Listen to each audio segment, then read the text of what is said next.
Lecture तो डाल ही रहा हूँ, ग्रुप में लेक्चर आ रहा है ना विवेक? Yes sir.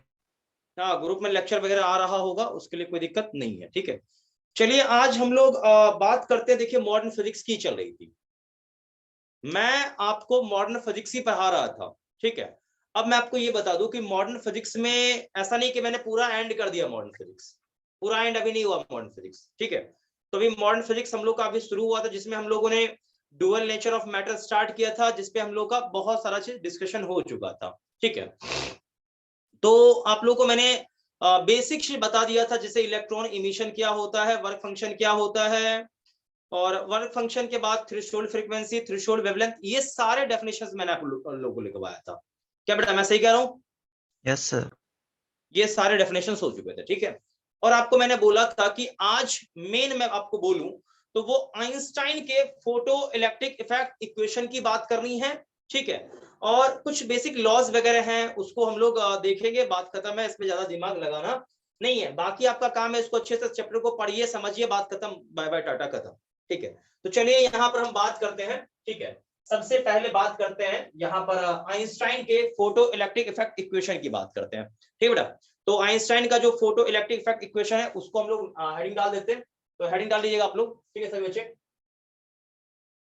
आइंस्टाइन का फोटो इलेक्ट्रिक इफेक्ट इक्वेशन, तो नीचे लिख लो फोटो इलेक्ट्रिक इफेक्ट इक्वेशन। ठीक है, फोटो इलेक्ट्रिक इफेक्ट इक्वेशन। हालांकि ये गिवन था किसके द्वारा, मैंने बोल रखा ना, बोलो किसने दिया है भाई, मालूम नहीं है, भूल गए क्या? जल्दी बोलो,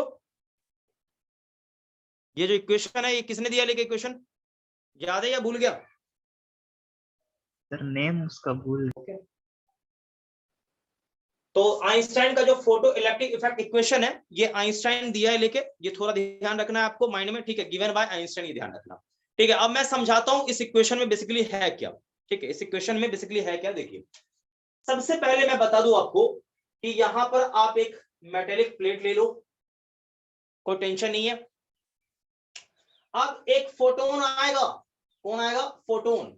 फोटोन हिट करेगा किसको, इलेक्ट्रॉन को, और इलेक्ट्रॉन यहां से बाहर निकल जाएगा। ओके, बाहर निकल जाएगा इलेक्ट्रॉन। ठीक है, तो ये देखो यहां पर ये कौन है, तो ये हो गया इलेक्ट्रॉन की बात आप कर रहे हो, ये इलेक्ट्रॉन इधर बाहर निकल रहा है। लेकिन इलेक्ट्रॉन बाहर कैसे निकला, क्यों निकला, काय को निकला? आंसर है इधर फोटोन आके इसको टक्कर मारा है। कौन टक्कर मारा है, फोटोन। फोटोन आया, इसको टक्कर मारा, यहां से इलेक्ट्रॉन बाहर निकलेगा। ठीक है, तो यहां तक आपको क्लियर होगा, कोई दिक्कत आपको नहीं होना चाहिए। ठीक है, अब आप ये समझो कि फोटोन आ रहा होगा तो फोटोन के पास एनर्जी होगा। ओके, तो जैसी एनर्जी की बात करूं तो फोटोन का जो एनर्जी होता है वो एनर्जी कहां जाता है, जब कोलाइड करता है ना, तो टोटल एनर्जी फोटोन अपना लूज कर देता है। किसको देता है, इलेक्ट्रॉन को। तो इलेक्ट्रॉन वो एनर्जी कहां खर्च करता है, एक तो अपने आप को बाहर निकालने में, दैट मींस वर्क फंक्शन में, और रिमेनिंग एनर्जी का कंट्रीब्यूशन कहां चला जाता है, उसके काइनेटिक एनर्जी बढ़ाने में। क्या ये बात समझ में आ रही, बोलो? Yes sir. ठीक, अब आप इसको चाहो तो और अच्छे से लिख सकते हो, क्या चीज, एच एफ इक्वल टू क्या चीज, work function phi naught plus का हाफ एम बी मैक्स का स्क्वायर, क्योंकि मैक्सिमम काइनेटिक एनर्जी के इक्वल हो जाएगा। ठीक है, चलिए तो ये थोड़ा ध्यान रखिएगा क्योंकि ज्यादा मुश्किल नहीं है। ठीक है, तो आप एक काम कर लो, नीचे एक लाइन लिख लो, फिर आप ये सब नोट कर लेना। नीचे लिखो according to Einstein photoelectric effect equation, according to Einstein photoelectric effect equation, according to Einstein photoelectric effect equation, when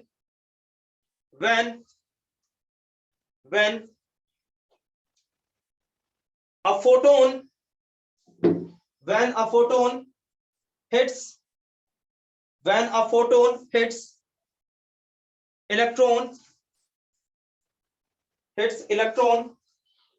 then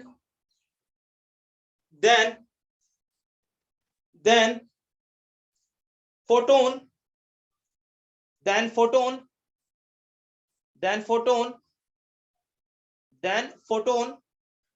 complete energy, then photon complete energy transfer to electron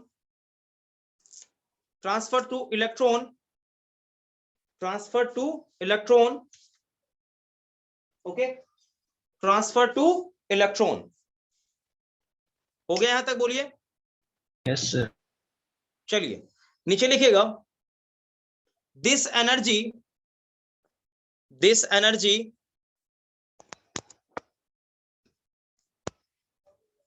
spent यानी खर्च, spent into two parts, दो part में खर्च होगा, into two parts. One part of energy, लिख लो, one part of energy goes to work function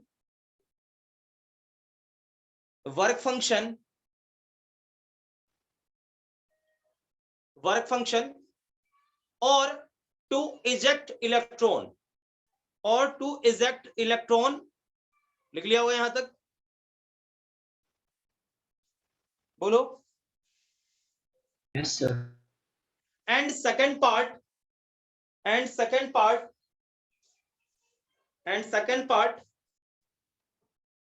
goes into kinetic energy of electron, हो गया, बोलिए। यस। चलिए, तो यहां तक ओके हो गया, ओके है। मतलब फाइनली आप ये समझो, एक लाइन और मैं लिखाऊंगा फाइनली यहां पर, ये कि फोटोन का जो कंप्लीट एनर्जी है वो इक्वल होता है किसके, वर्क फंक्शन एंड इलेक्ट्रॉन का जो मैक्सिमम काइनेटिक एनर्जी होता है उसके सम के इक्वल होता है। तो नीचे लिखेंगे, according to Einstein photo electric effect equation, second point में इसे में नीचे, according to Einstein photo electric effect equation,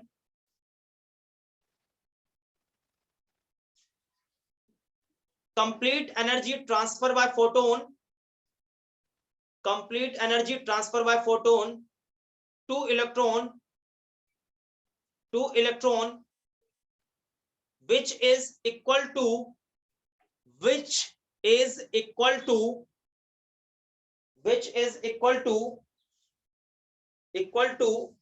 sum of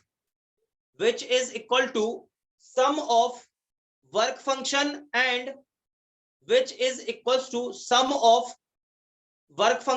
and maximum kinetic energy of electron. मतलब ये समझ लो कि एनर्जी जो फोटोन इलेक्ट्रॉन को देगा वो एनर्जी दो जगह खर्च होगा, एक तो वर्क फंक्शन में, और बचा हुआ एनर्जी इलेक्ट्रॉन के काइनेटिक एनर्जी में चला जाएगा।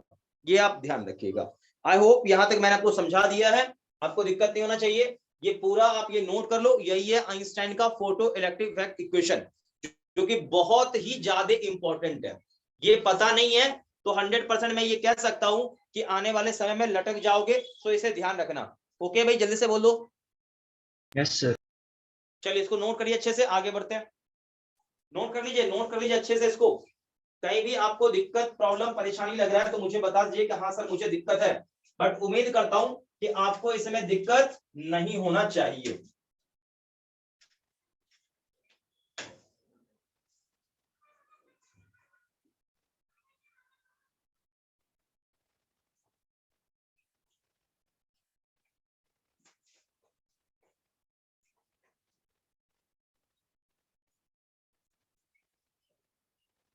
हो गया भाई, जल्दी बोलो। Yes sir. चलिए नेक्स्ट हम बढ़ते हैं अगले पेज में, ठीक है। अगले पेज में बढ़े हम, यहाँ तक का भाई करवा दिया यहाँ पर, ठीक है। यहाँ तक कोई दिक्कत आप लोगों को नहीं होना चाहिए इस वाले में, ठीक है। ये पूरा हमारा पार्ट हो चुका है, ठीक है। तो मेन देखिए हमें यही था। अब इसमें कुछ एक दो ग्राफ वगैरह देखने को मिलता है, उस ग्राफ को भी मैं अभी करवा देता हूँ ताकि आपको दिक्कत नहीं हो, ठीक है। इसको इरेज करते हैं भाई, ये हो चुका है, खत्म है। चलिए आगे बढ़ते हैं यहाँ पर। अब थोड़ा सा, चूंकि देखो यहाँ बेसिक चीज आपको समझना पड़ेगा, क्योंकि बेसिक चीज नहीं समझोगे ना तो आपको थोड़ा सा दिक्कत तो हो सकता है, थोड़ा क्या बहुत ज्यादा दिक्कत हो जाएगा, इसलिए बेसिक चीज को आप समझिए थोड़ा सा। अब यहाँ पर कुछ ग्राफ्स हैं जिसको आप थोड़ा देख लीजिए। पहले यहाँ देख लीजिए। सबसे पहले यहाँ मैं बोलूंगा भाई कि आप ये समझो कि यहाँ पर आपने रखा है किसे, यहाँ मैं बात करता हूँ, सबसे पहले मान लो यहां पर मैं रखता हूं किसे, इंसिडेंट एनर्जी को मान लो ई यहां रख देते हो, ठीक, और काइनेटिक एनर्जी को आप यहां रख दो, जो मैक्सिमम के है ना, के ई मैक्स, जो काइनेटिक एनर्जी इलेक्ट्रॉन का, वो यहां रख दो। तो ग्राफ कैसा बनेगा, ग्राफ कैसा बनेगा, देखो आप ये जान रहे हो कि ई बराबर क्या था, ई बराबर था क्या, देखो पहले था वर्क फंक्शन फाई नॉट, अब प्लस के ई था मैक्सिमम काइनेटिक एनर्जी, ओके। अब चाहो तो इसे ऐसे भी लिख सकते हो, ठीक है, क्योंकि यहां पर ये देखो ना, ये यहां चला गया ना, तो इसको थोड़ा सा ऐसे कर लो कि के ई यहां ऊपर चला गया, इसको इधर कर लो, तो इसको इधर करने से क्या मिलने वाला है, इसको इधर करोगे तो माइनस का ई और प्लस का फाई नॉट, ये वर्क फंक्शन ऐसा मिलेगा।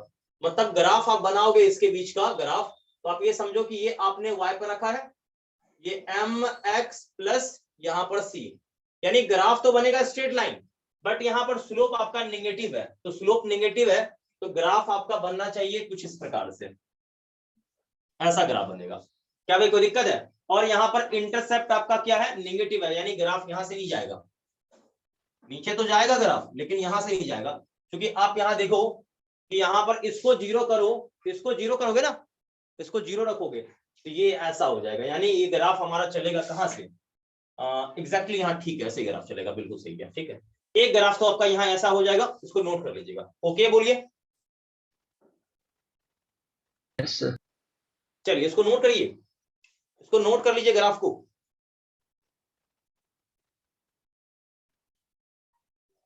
देखिए उल्टा पुल्टा किसी भी टाइप का पूछा जा सकता है ग्राफ, तो जो भी संभावनाएं हैं ग्राफ में आने वाले में, मैं वो सारे संभावनाएं ग्राफ का मैं करवा दूंगा, ठीक है, आप नोट कर लेना। और आज ये चैप्टर मैं खत्म कर दूंगा, ये चैप्टर खत्म मतलब हर एक चीज खत्म, और अगले क्लास से आप लोगों का एटम्स शुरू हो जाएगा, क्योंकि एटम्स मुझे ड्रॉपर में भी शुरू करना है, एटम्स मुझे ड्रॉपर बैच में भी शुरू करना है, आप लोगों में ड्रॉपर में आप लोगों में भी पढ़ाना है एटम्स से।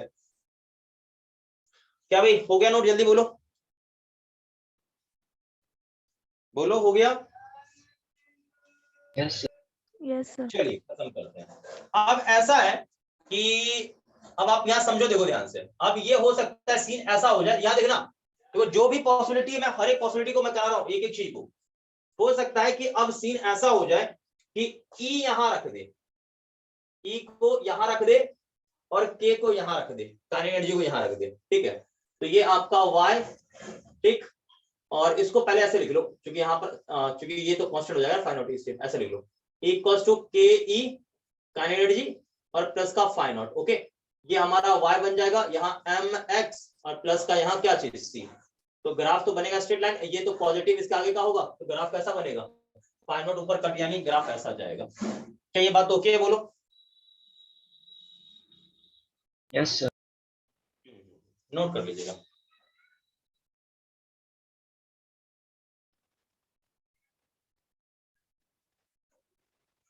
और आपको मालूम है ये हाइट कितना होगा, ये हाइट कितना होगा, कुछ नहीं, इसको जीरो रखिएगा, तो यहाँ पर ये हाइट क्या होगा, ये होगा फाई नॉट के बराबर, ठीक है, कोई दिक्कत, बोलो। हाँ सर। चलिए नोट कर लीजिएगा, इसको नोट कर लीजिए जल्दी से।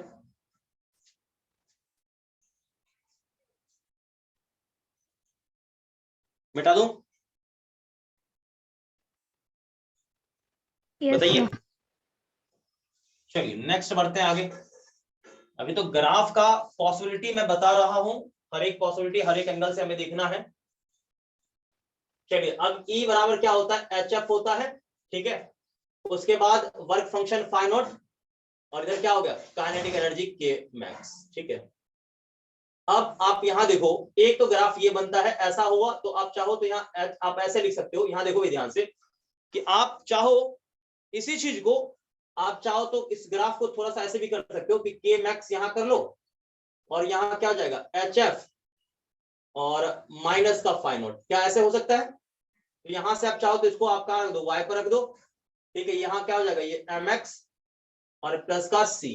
अब इसका ग्राफ बना दो तो ग्राफ कैसा बनेगा ये बताओ। तो आप ये सोचो कि आपने काइनेटिक एनर्जी को कहां रखा, ये देखो y पर रखा है, तो काइनेटिक एनर्जी यहां पर चलाएगा k max, और फ्रीक्वेंसी क्या चलाएगा यहाँ पर, तो आप अभी काइनेटिक और फ्रीक्वेंसी के बीच ग्राफ बना रहे हो, तो ऑब्वियसली ग्राफ आपका कैसा होगा, ये तो माइनस इंटरसेप्ट, ये तो यहाँ माइनस लगा ना, तो कहां से ग्राफ शुरू होगा, ग्राफ आपका शुरू होगा यहां से और ये चला जाएगा ग्राफ ऊपर की ओर, ठीक है। क्योंकि यहाँ पर ये h यहाँ पर स्लोप के बराबर होगा, आप समझ रहे हो। तो यहाँ पर आपको यहाँ अल्फा एंगल जो भी मिलेगा यहाँ से tan अल्फा, आप ध्यान रखना ये क्या होगा, h यानी प्लैंक्स कांस्टेंट के बराबर होगा। क्या ये बात ओके, बोलिए। Yes, sir. बोलेंगे जल्दी से, तो दिक्कत। और ये क्या होगा, ये चीज आपका क्या होगा, तो फ्रीक्वेंसी जीरो यानी ये क्या होगा, माइनस का फाइव नॉट होगा। ओके, ये लेंथ यहां से यहां तक का। कोई दिक्कत है तो मुझे बता दीजिएगा, बोलिए। No sir. चलिए नोट कर लीजिएगा, नोट कर लीजिए, कोई दिक्कत नहीं है।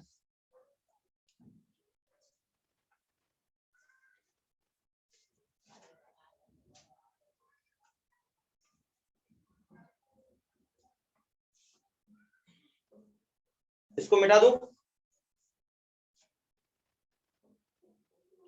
बोलिए, मिटा दूं। एक मिनट। थोड़ा फास्ट करेंगे जल्दी से, जितना फास्ट होगा उतना ही जल्दी हम लोग आगे बढ़ेंगे फिर। और बेटा आज इसको खत्म कर देना है, ये चैप्टर आज आपका बाय बाय हो जाना चाहिए। ये बाय बाय तो फिर आगे का हम सोच पाएंगे। मिटा दूं क्या? Yes, sir. चलो एक सवाल पूछूं क्या इस पर, देखो सवाल मैं इस पर एक पूछने वाला हूं आप लोगों से, तो शांत होके देखना, अच्छे से समझ में तब आएगा। देखो ध्यान से देखना, बढ़िया क्वेश्चन, बढ़िया सवाल। देखो तीन मैंने मान लो मेटल प्लेट लिया, तीन तीन तीन तीन तीन। अब आप ये समझो कि यहां पर फ्रीक्वेंसी है और यहां पर क्या है, काइनेटिक एनर्जी का ग्राफ है, के मैक्स का ग्राफ है, ठीक। तो ग्राफ एग्जैक्टली ऐसा, तीन है तो तीन, और आपको मालूम है तीनों पैरेलल होगा। क्यों तीनों पैरेलल होगा, क्योंकि भाई इसका जो स्लोप होता है ना, काइनेटिक एनर्जी वर्सेस फ्रीक्वेंसी का जो स्लोप होता है वो प्लैंक कांस्टेंट देता है लेके। क्या ये ओके है? Yes, sir. इसको नोट करिए जल्दी से।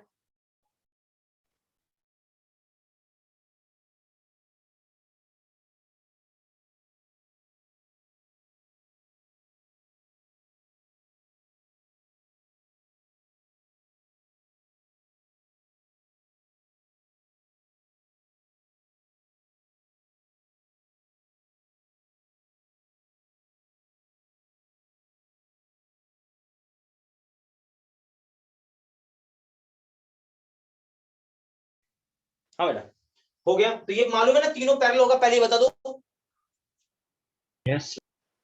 क्यों पैरेलल होगा, क्योंकि आप याद करें कि यहां पर जब आपने ग्राफ बनाया था कि मैक्स यहां पर रखा था, ठीक है, और यहां पर क्या था एच एफ, और इधर क्या था माइनस का फाइव नॉट था। अभी जस्ट मैंने बोला है आप इसे वाई पर रख रहे हो, तो अब फ्रीक्वेंसी यहां पर है तो क्या यहाँ एम, ये एक्स बनेगा, तो यहाँ पर स्लोप क्या होगा, स्लोप क्या होगा एच, प्लैंक्स कांस्टेंट ही स्लोप होगा ना यहाँ पे, तो ये ध्यान रखिए। और ये आपका क्या हो गया यहाँ पर प्लस का समथिंग लाइक अ सी। अब आप बात को समझो कि मैं पूछूं यहाँ पर ये मेटल आपका पहला मेटल, ये दूसरा मेटल और ये तीसरा मेटल, ओके। तो मुझे ये बताइए कि हर एक मेटल का वर्क फंक्शन मैं मान लेता हूं, इसका फाइव वन मान लेता हूं, इसका वर्क फंक्शन फाइव टू मान लेता हूं, और इसका वर्क फंक्शन फाइव थ्री मान लेता हूं, ठीक है। अब सवाल है क्या, उस सवाल को आप समझिए ध्यान से।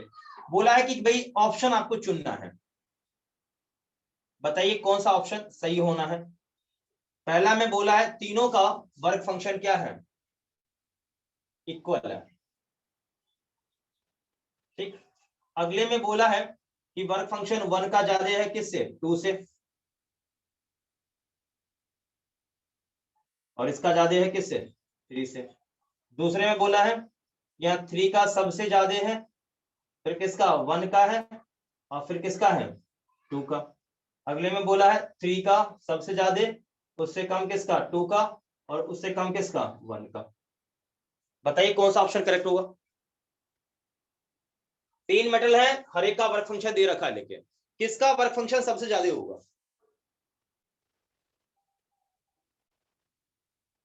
जल्दी बताइए। वर्क फंक्शन सबसे ज्यादा किसका होगा, ऐसा सवाल पूछा जा सकता है।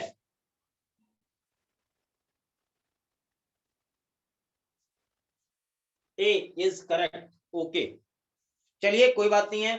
और कोई बच्चा बोलेगा मुझे?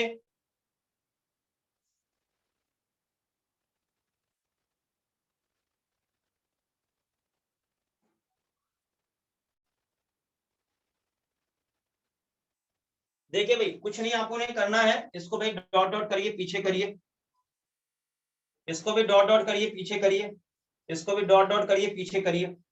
अब आप जरा सोचिए कि ये जो था यही बता रहा था क्या चीज, ये क्या बता रहा था, ये चीज याद करें ग्राफ में। सी, सी मतलब कौन? फाई नोट को बता रहा था। ध्यान करें आप, ग्राफ अभी कुछ देर पहले जब मैंने बताया था ग्राफ, तो आपको याद अभी नहीं है क्या? ग्राफ थोड़ी देर पहले बताया, ऐसा ग्राफ था। ठीक, अब इस ग्राफ में आप गौर से देखिए तो ये चीज क्या था आपका, ये चीज था फाई नोट। हाँ अभी ये नीचे है माइनस में अलग बात है, ये फाई नोट था। अब आप सिंपल ये सोचो ना कि यहाँ पर ये क्या है, देखो ये सी किस, सी क्या है माइनस का फाई नोट, ये कहीं यहाँ पर ये ठीक है कट करेगा, ठीक है। फाई नोट है क्या? वर्क फंक्शन है। अब वर्क फंक्शन जिसका ज्यादा होगा उसके लिए लेंथ ज्यादा होगा। नहीं आया बात समझ में? अरे भाई phi naught is work function, ये तो आप जान रहे हो ना। तो जिसका वर्क फंक्शन ज्यादा होगा उसके लिए लेंथ ये ज्यादा होगा। तो अब यहाँ मिलाओ, देखो लेंथ किसके लिए ज्यादा होगा, ये लेंथ ज्यादा है, ये लेंथ ज्यादा है कि ये लेंथ ज्यादा है, कौन ज्यादा है ये बता दो, बोलो फाइन 3 किसके लिए ज्यादा होगा? ऑब्वियसली चेक करोगे तो यहां से यहाँ का सबसे ज्यादा मिलेगा किसके लिए, 5 3 के लिए। ठीक, ये फिर किसके लिए, ये चेक करो तो ये मिलेगा किसके लिए, 2 के लिए, और ये किसके लिए, ये वाला है 1 के लिए। उम्मीद कर रहा हूं आप देख लो सही से यहाँ पर, तो आपको देख के लग रहा होगा सबसे ज्यादा किसका होगा, 3 का होगा, फिर 2 का, फिर इसका होगा। ठीक है, तो क्या ये कंसेप्ट आपको पकड़ में आ गया या कंसेप्ट में ही आपको लफड़ा है, बताइए।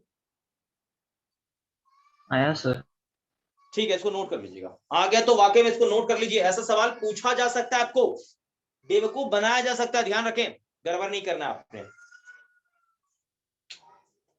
आगे बढ़े भाई, जल्दी बताइए, आगे बढ़े। Yes sir.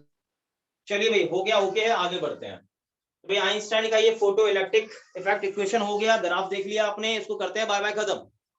अब कुछ बेसिक इफेक्ट है भाई, उसको हम जानने वाले हैं, बट उससे पहले एक दो डेफिनेशन मैं अभी बताऊंगा, जिसमें आपका आएगा सैचुरेशन करंट और स्टॉपिंग पोटेंशियल। आई होप, आपसे उम्मीद करता हूं कि स्टॉपिंग पोटेंशियल मैंने लास्ट लेक्चर में क्या होता है बोला था कि भाई आप इलेक्ट्रॉन के अक्रॉस इतना पोटेंशियल डिफरेंस अप्लाई कर दो जिससे इलेक्ट्रॉन हमारा रुक जाए। तो वो जो पोटेंशियल डिफरेंस है अपन उसको क्या कहते हैं, हम लोग उसको कहते हैं स्टॉपिंग पोटेंशियल। याद है लास्ट लेक्चर में मैंने बोला था? यस सर, डेल्टा ईवी है। बिल्कुल बिल्कुल मैंने बता रखा है, ये चीज आपको याद है, बहुत अच्छी बात है। चलिए नेक्स्ट आप यहां पर हेडिंग डालेंगे अगला, ठीक है, सैचुरेशन करंट। क्या हेडिंग डालेंगे आप लोग?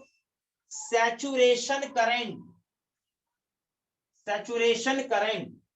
देखिए कुछ पॉइंट्स है, इसमें मैं अभी चर्चा करूंगा। हालांकि देखिए आपसे पूछा जाएगा एग्जाम में कि what do you mean by saturation current, तो जितना लिखाऊंगा उतना लिखना, लेकिन पहले देखो इसमें ऐसे भी 2 4 लाइन मैं ऐसे लिखाने वाला हूं। हालांकि मैं चाह रहा हूं कि इसको बोल के खत्म कर दूं, बाकी जो मेन काम है वो लिखा दूं मैं यहाँ पर। आप बात को समझो, देखो सबसे पहले पॉइंट को समझो। क्या होता है कि जब इलेक्ट्रॉन बाहर निकलता है, कहां से, मेटल से, तो क्या हर एक का काइनेटिक एनर्जी, आप बात को समझो कि जितने भी इलेक्ट्रॉन निकला, क्या हर एक का काइनेटिक एनर्जी के मैक्स के बराबर होगा क्या? बोलिए, बताइए। नहीं होगा, होगा ही नहीं। देखिए ये मैक्सिमम पॉसिबल है, आपने जो लिखा था फोटो इलेक्ट्रिक इफेक्ट इक्वेशन, उसके हिसाब से ये मैक्सिमम पॉसिबल इतना हो सकता है, लेकिन ये कहीं लिखा हुआ नहीं है कि जितने भी इलेक्ट्रॉन निकलेंगे, फोटो इलेक्ट्रॉन्स निकलेंगे, सबका इतना होगा। एग्जैक्टली नहीं, इतना नहीं होगा, सबका होगा ही नहीं, ये ध्यान रख लो।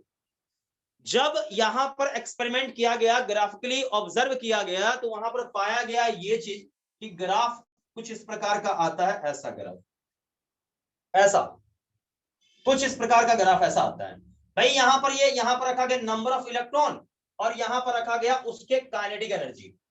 नंबर ऑफ इलेक्ट्रॉन में कितने नंबर ऑफ इलेक्ट्रॉन ऐसे हैं जिनका भाई काइनेटिक एनर्जी इतना है, कुछ होगा नंबर, कुछ होगा भाई। मान लो 100 इलेक्ट्रॉन ऐसे हैं जिनका काइनेटिक एनर्जी यहां पर मान लो 2 जूल है। भाई बहुत सारे इलेक्ट्रॉन ऐसे भी है जिनका काइनेटिक एनर्जी इतना, सबसे मैक्सिमम यहां पर देखो, ये ना यहां पर ये ऐसे, इस टाइप से। क्लियर है, बोलो। Yes sir. बिल्कुल ध्यान रखो। अब आप ये देखो कि आप ये गौर से देखो कि यहां पर ये ऐसा थोड़ी कि ये सबसे मैक्सिमम यहां पर नहीं, सबसे मैक्सिमम काइनेट एनर्जी यहां पर है, यहां देखो सबसे अधिक है, और सबसे मैक्सिमम काइनेट एनर्जी पर गौर से देखो तो आपको एक भी इलेक्ट्रॉन नहीं मिल रहा है। मतलब ऐसा एक भी इलेक्ट्रॉन नहीं है जिसका एकदम बिल्कुल इतने के बराबर आ जाए, इतने बार नहीं। और हाँ ये भी बात सत्य है कि ऐसा कोई इलेक्ट्रॉन है नहीं जिसका काइनेट एनर्जी जीरो हो बिल्कुल, ये भी बात है। ये ग्राफ ऐसा बोला गया भाई ऐसा होता है, ग्राफ इस प्रकार से ऐसे बना दिया गया, हाँ भाई ऐसा है। तो ये बात आई कि देखिए अधिकतम संख्या उन इलेक्ट्रॉन की होती है जिनका काइनेटिक एनर्जी क्या होता है, वो मिड रेंज में आता है, ना तो बहुत है ना तो बहुत ही कम है, बीच में है। अधिक संख्या उनकी है जिनका काइनेटिक एनर्जी क्या है, बीच में है, ना तो बहुत ज्यादा अधिक है ना तो कम है, बीच में एकदम बिल्कुल है, उनकी संख्या ज्यादा होती है। तो आप ये कह सकते हो कि भाई क्या है ना कि बहुत सारे इलेक्ट्रॉन ऐसे होते हैं जिनका काइनेटिक एनर्जी क्या होता है, बहुत कम होता है, बहुत लेस होता है। तो सब इलेक्ट्रॉन तो पहुंच नहीं पाएगा ना, सब सर्किट में तो घूम नहीं पाएगा, तो क्या होगा, करंट कम फ्लो करता है। तो वही चीज मैं आपको समझाना चाह रहा हूं। अब सिचुएशन को थोड़ा देखिए, सही से समझिएगा, तो आपको ये पूरा सैचुरेशन करंट का कहानी, ये कॉन्सेप्ट पूरा समझ में आपको आ जाएगा। अदरवाइज आप कितना भी परेशान हो लो, ये कॉन्सेप्ट फिर समझ में नहीं आएगा। आप यहाँ कॉन्सेप्ट पे फोकस करो। तो देखो यहाँ पर ये है कि यहाँ पर एक मैंने ट्यूब ले लिया, ये हमारा ट्यूब है, ओके। अब इस प्रकार का ट्यूब यहाँ है, कुछ इस टाइप का ट्यूब है, ठीक। ट्यूब के अंदर हमने एक प्लेट ले लिया है, आप जान रहे हो एक आपका यहाँ पर क्या होगा, कैथोड होगा, और एक प्लेट क्या होगा, एनोड होगा, ओके। अब यहाँ पर एक होल कर दो, एक होल कर दो यहाँ पर, यहाँ से एक वायर यहाँ जोड़ दो, ठीक है, इसको सील कर दो अच्छे से। अब ये यहाँ आ गया इस तरफ, ओके। अब यहाँ से एक क्या करो, एक होल करके यहाँ से वायर निकाल दो, इसको सील कर दो, यहाँ से ये आ गया, ओके। अब ये ध्यान रखना अच्छे से, ये इस प्रकार का सिनेरियो ऐसा बन चुका है। अब यहाँ एम्पियर मीटर लगाना चाहो लगा लो, कोई प्रॉब्लम नहीं है, एक स्विच लगाना है स्विच भी लगा दो, कोई दिक्कत नहीं है, ये ऐसा हो जाएगा सीन, ठीक है। अब आप शांत होकर सुनेंगे सही से तो ही ये समझ में अच्छे से आएगा, अदरवाइज अब कितना भी सर्किट हो दिक्कत है, नहीं समझ में आ पाएगा, ठीक है। सो केयरफुली आप ध्यान से देखिए, गारंटेड आपको समझ में फिलहाल आएगा। देखिए लाइट आपने कहाँ गिराना है, लाइट एक्चुअल में यहाँ पे गिराना है, यहाँ पर रेडिएशन गिरेगा, ओके। लाइट यहाँ गिरेगा, रेडिएशन यहाँ गिरना है, ठीक है भाई, रेडिएशन यहाँ गिरेगा, ठीक। जैसे ही रेडिएशन यहाँ गिरेगा ना, तो ये चीज ध्यान रखिए कि यहाँ से क्या होगा, इलेक्ट्रॉन को बाहर निकलना तो भी तय है, इलेक्ट्रॉन बाहर निकलेगा, ओके। तो भाई यहाँ से इलेक्ट्रॉन बाहर निकलेगा, तो इलेक्ट्रॉन बाहर निकलेगा तो इलेक्ट्रॉन जाएगा कहां पर, मुझे ये बताइए। तो ऑब्वियस है, ये आपको मालूम है कि यहाँ पर देखो पोटेंशियल छोटा है, तो ये हमारा कौन सा प्लेट है, ये हमारा कैथोड है, मतलब जहां से इलेक्ट्रॉन निकल रहा है वो हमारा कैथोड है, और जहां पर इलेक्ट्रॉन जा रहा है ये हमारा एनोड होगा। क्या ये बात ओके है या कोई दिक्कत है, मुझे ही बताइए। Okay sir. चलिए ओके है। तो भाई यहां से भी इलेक्ट्रॉन निकला, यहां से भी इलेक्ट्रॉन निकला, यहां से भी निकला, यहां सभी जगह से इलेक्ट्रॉन निकला, ओके। इलेक्ट्रॉन इस तरफ चला, इलेक्ट्रॉन इस तरफ चला, इलेक्ट्रॉन इस तरफ चला, इलेक्ट्रॉन इस तरफ चला, ठीक। अब इलेक्ट्रॉन चल रहा है, लेकिन मैं ये बता दूं कि सभी के सभी इलेक्ट्रॉन यहां पर नहीं पहुंच पाएगा। क्यों भाई, इतना एनर्जी नहीं है कि सबके सब इलेक्ट्रॉन यहां पहुंच पाए। कुछ इलेक्ट्रॉन क्या होगा भाई, रास्ते में दम तोड़ दिया, अब ये नहीं पहुंच पाएगा, ये रास्ते में क्या होगा, ये इलेक्ट्रॉन यही रास्ते में गिर जाएगा, अब ये आगे चल ही नहीं पाएगा, ठीक। अब ये देखो ये भी चल रहा है, ये भी इलेक्ट्रॉन आगे भी चल रहा है, ये भी चल रहा है, ठीक है। अब देखो क्या हुआ, कुछ देर के बाद ये चलने के बाद ये भी रास्ते में यहाँ गिर गया, ठीक। केवल मान लो यहाँ पर क्या हुआ, ये और ये दो इलेक्ट्रॉन पहुंचा, आ रही बात समझ में। तो भाई यहाँ पर सर्किट में जो करंट फ्लो होगा, वो करंट फ्लो क्या होगा, केवल और केवल इन दो इलेक्ट्रॉन के कारण होगा, बोलो। दो तो पहुंचा नहीं ना यहाँ पे, अब बात को समझो सही से। तो ये क्यों इलेक्ट्रॉन, मतलब मैक्सिमम देखो जितने इलेक्ट्रॉन कैथोड से निकला है वो सबके सब एनोड पे नहीं पहुंच पाता, क्यों, क्योंकि उस इलेक्ट्रॉन के पास इतना मतलब एनर्जी नहीं होता काइनेटिक, वो वहां पर पहुंच जाए, रास्ते में गिर जाता है वो। अरे बात समझ में। Yes sir. चलिए तो ये फोटो बनाइए और फिर मैं नीचे स्टेटमेंट लिखाऊंगा, फोटो अच्छे से बनाइएगा ताकि दिक्कत आपको नहीं हो। ये आपका रेडिएशन यहां गिरा रहे हो, ओके। तो अच्छे से बनाना फोटो को ताकि दिक्कत आपको नहीं हो। और ये चाहो तो इसको लिख सकते हो, इसको भाई आप क्या कहते हो, इसको इस प्लेट को आप इसको एनोड कहते हो, इसको कैथोड कहते हो, ये ध्यान रखना। ताकि प्रॉब्लम फिर बाद में ना हो कि एनोड क्या है या कैथोड क्या है। भाई हो गया, कर लिया नोट, फोटो बेटो जल्दी बता दो यस सर। सभी लोग।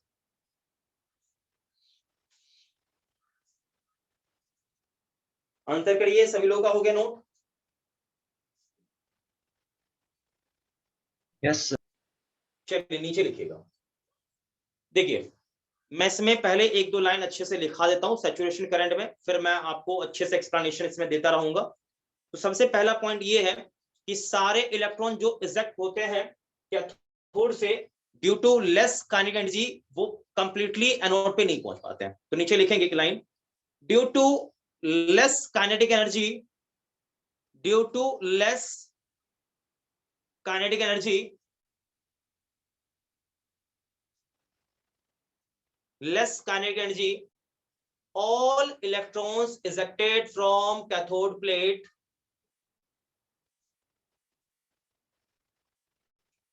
due to less kinetic energy, all electrons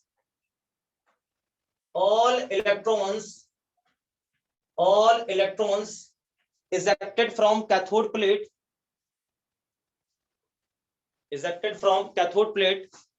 completely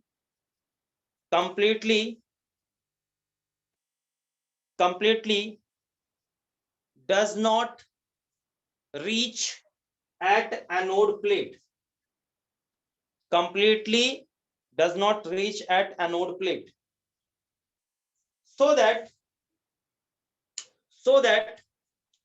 less photocurrent flow in circuit, so that less photocurrent flow in circuit। आई बात समझ में? Yes sir. तो क्या होता है सर्किट में लेस क्या होता है, करंट का फ्लो होता है, बहुत ही कम करंट का फ्लो होता है, ये ध्यान रखिएगा, कुछ ज्यादा इसमें कुछ खास नहीं। आगे बढ़ते हैं यहाँ पर, ठीक है, यहाँ तक अब भाई आपको मैंने करवा दिया, आगे बढ़ते हैं। तो भाई क्या होगा कि भाई किसी तरह से आप इलेक्ट्रॉन का क्या करो, काइनेटिक एनर्जी बढ़ा दो, तो क्या होगा, दौड़ने लगेगा। तो अब आप बात को समझिए, ये वही चीज है कि आप यहाँ का, चूंकि एनो ये देखो इलेक्ट्रॉन का खास क्या है, खास बात उसमें क्या होता है कि ये हमेशा हाई पोटेंशियल की ओर जाना चाहता है। तो कल को मैं यहाँ का पोटेंशियल बढ़ा दूं तो ये और तेजी से दौड़ेगा, नहीं दौड़ेगा, क्या बोलो? Yes sir. ऑब्वियस है ना कि यहाँ का पोटेंशियल बढ़ाओगे तो क्या होगा, इलेक्ट्रिक फील्ड का स्ट्रेंथ बढ़ जाएगा और तेजी से क्या होगा, दौड़ने लगेगा। तो बस यही लाइन लिखिएगा, नीचे की line, when potential of anode, मैं किसके पोटेंशियल को बढ़ाऊंगा, एनोड का, यहाँ का, ठीक है, ये ध्यान रखिए। when potential of anode increase, when potential of anode increase with respect to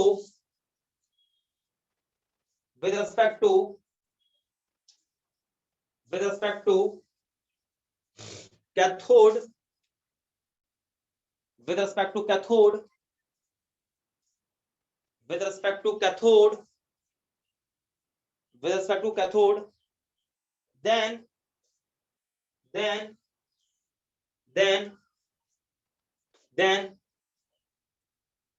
kinetic energy of photoelectron increase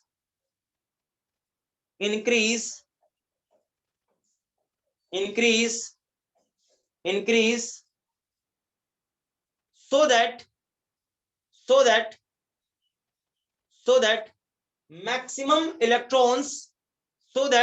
maximum electrons reach at anode plate,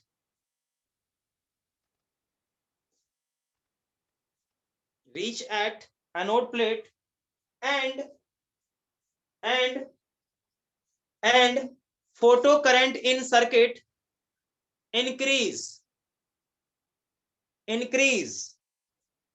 लिख ले, बोलो, photo current in circuit increase हो गया, बोलिए यस सर। बोलिए। After certain value of anode plate, after certain value of potential of anode plate,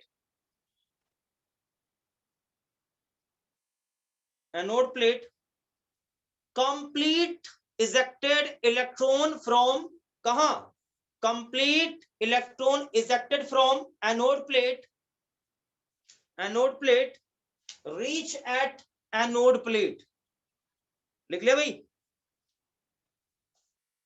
reach at anode plate, reach at anode plate, लिख लिया, बोलो। Yes, sir.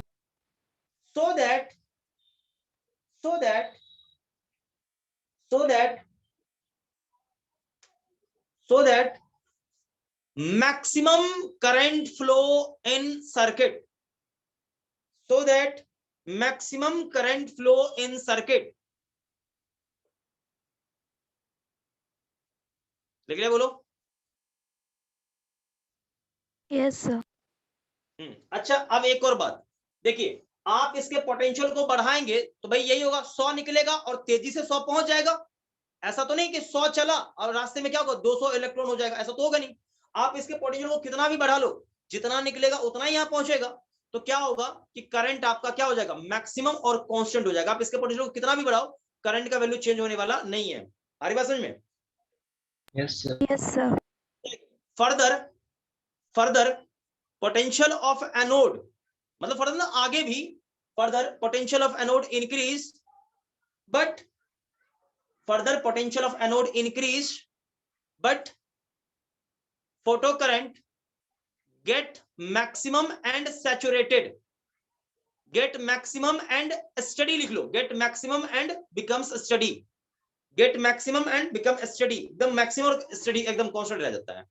आई बात समझ में? Yes.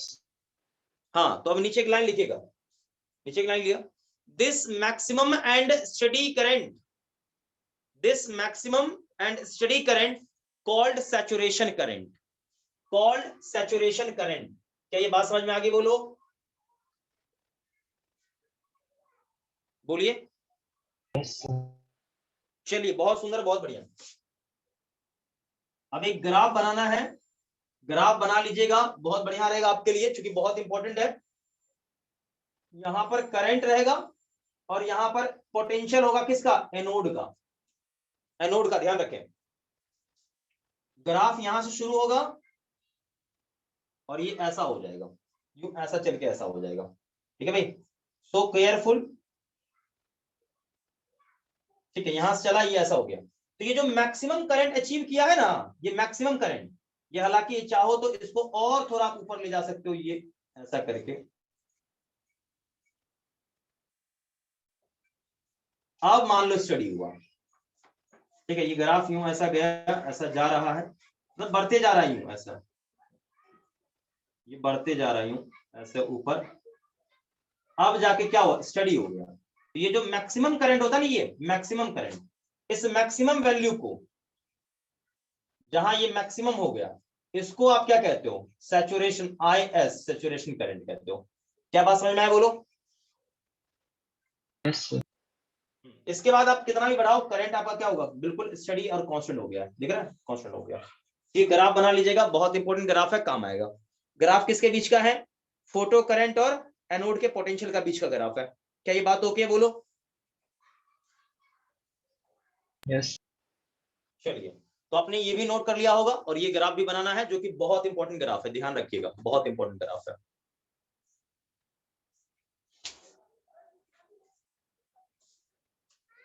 इसके बाद हम लोग आएंगे, नेक्स्ट हम लोग का रहेगा अगला स्टॉपिंग पोटेंशियल। और स्टॉपिंग पोटेंशियल को बता दूं तो समझो आपका इधर का लगभग पोर्शन कवर है, और कुछ इफेक्ट्स जल्दी से बताने हैं मुझे, और मैटर वेव स्टार्ट करना है। और मैटर वेव में ज्यादा नहीं है, मैटर वेव बहुत छोटा चैप्टर है, बहुत ही छोटा चैप्टर है, बहुत छोटा चैप्टर है, लेकिन ये पहले आपको पता होना चाहिए, खत्म अच्छे से आपको ये क्लियर हो जाना चाहिए। मिटा दो भाई, जल्दी बोलो इमरा। Yes sir. Yes, sir. अगला लिखिएगा स्टॉपिंग पोटेंशियल। अगला क्या लिखना है, स्टॉपिंग पोटेंशियल। आई बात समझ में? Yes, sir. चलिए, तो स्टॉपिंग पोटेंशियल आप हेडिंग डाल दीजिए और नीचे एक लाइन लिखिएगा।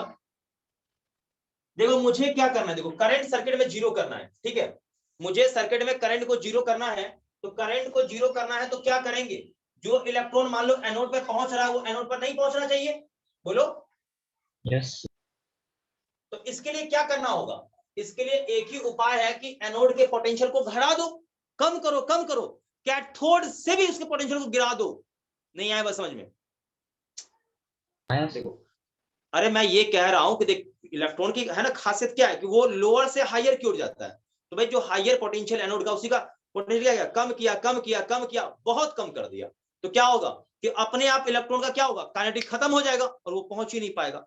समझ में बात आ रही है? बोलो। Yes sir.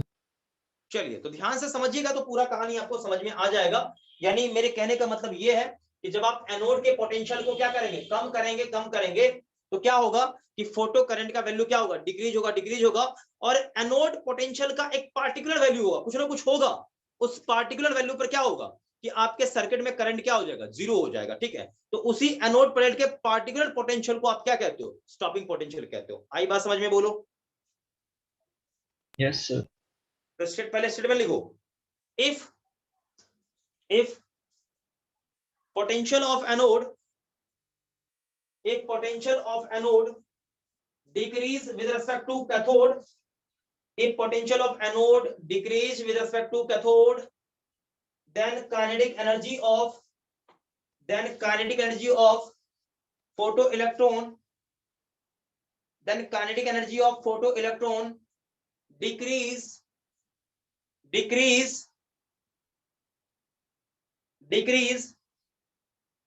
so that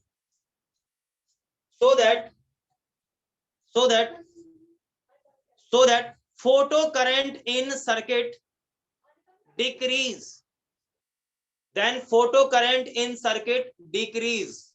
लिख लिया भाई? जल्दी से बोल दो। Yes sir. photo current in circuit decrease। Okay,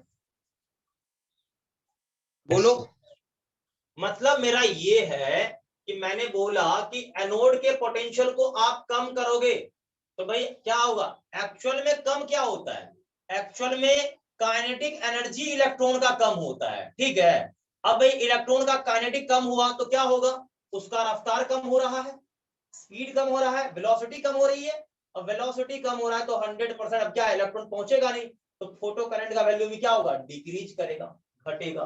क्या ये बात ओके है? बताइए। yes sir. चलिए, हो गया, ओके है। अब आगे लिखिए नीचे, eight particular value of potential of anode plate, at particular value of potential of anode plate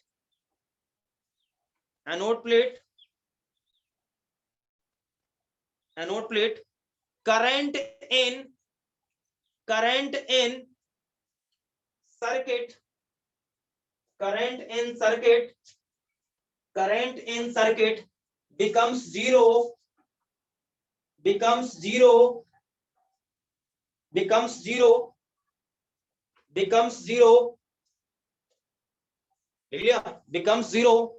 called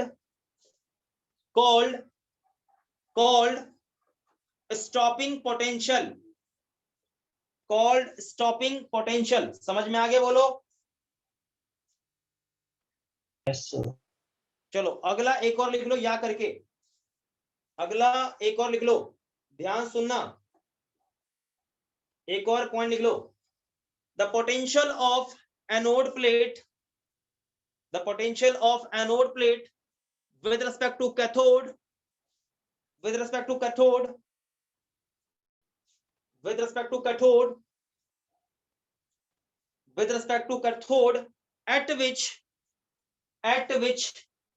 at which मतलब जिस पर, at which corresponding photocurrent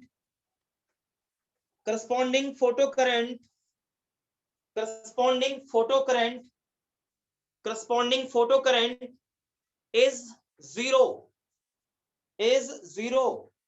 called stopping potential,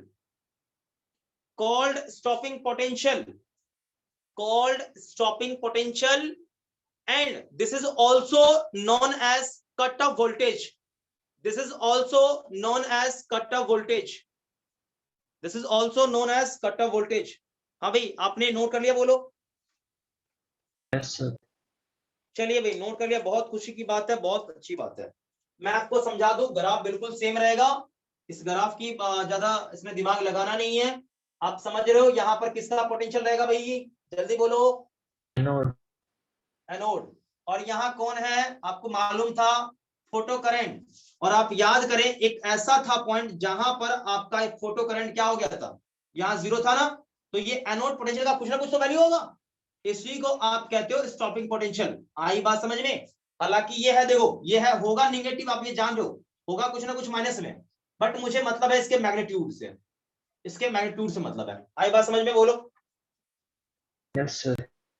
चलिए इसको नोट कर लीजिएगा, इसको लिख लीजिए ग्राफ को, दिस इज स्टॉपिंग पोटेंशियल। ये क्या है, स्टॉपिंग पोटेंशियल।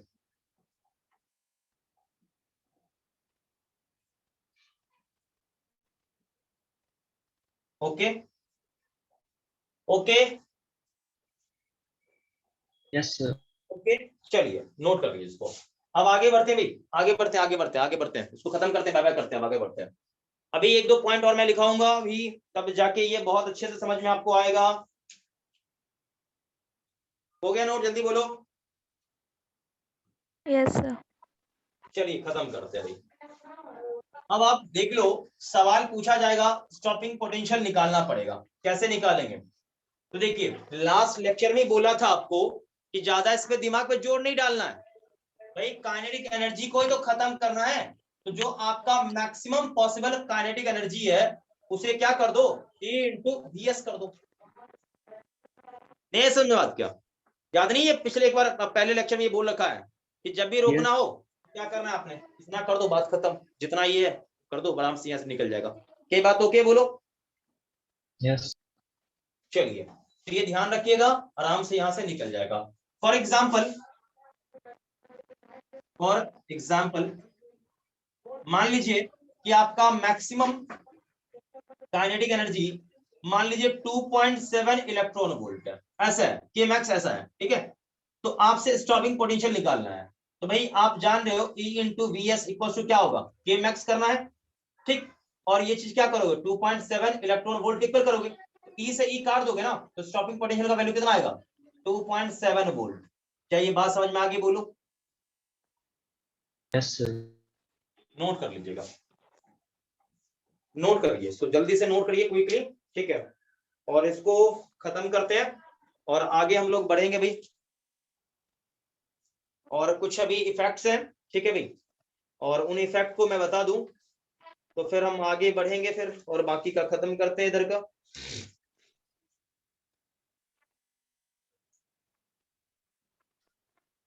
क्योंकि ज्यादा ये सब छोटा छोटा चीज है, ज्यादा हाईफाई है नहीं, ये आपको बताऊं अब मैं परेशान करता रहूं आपको, ठीक है भाई।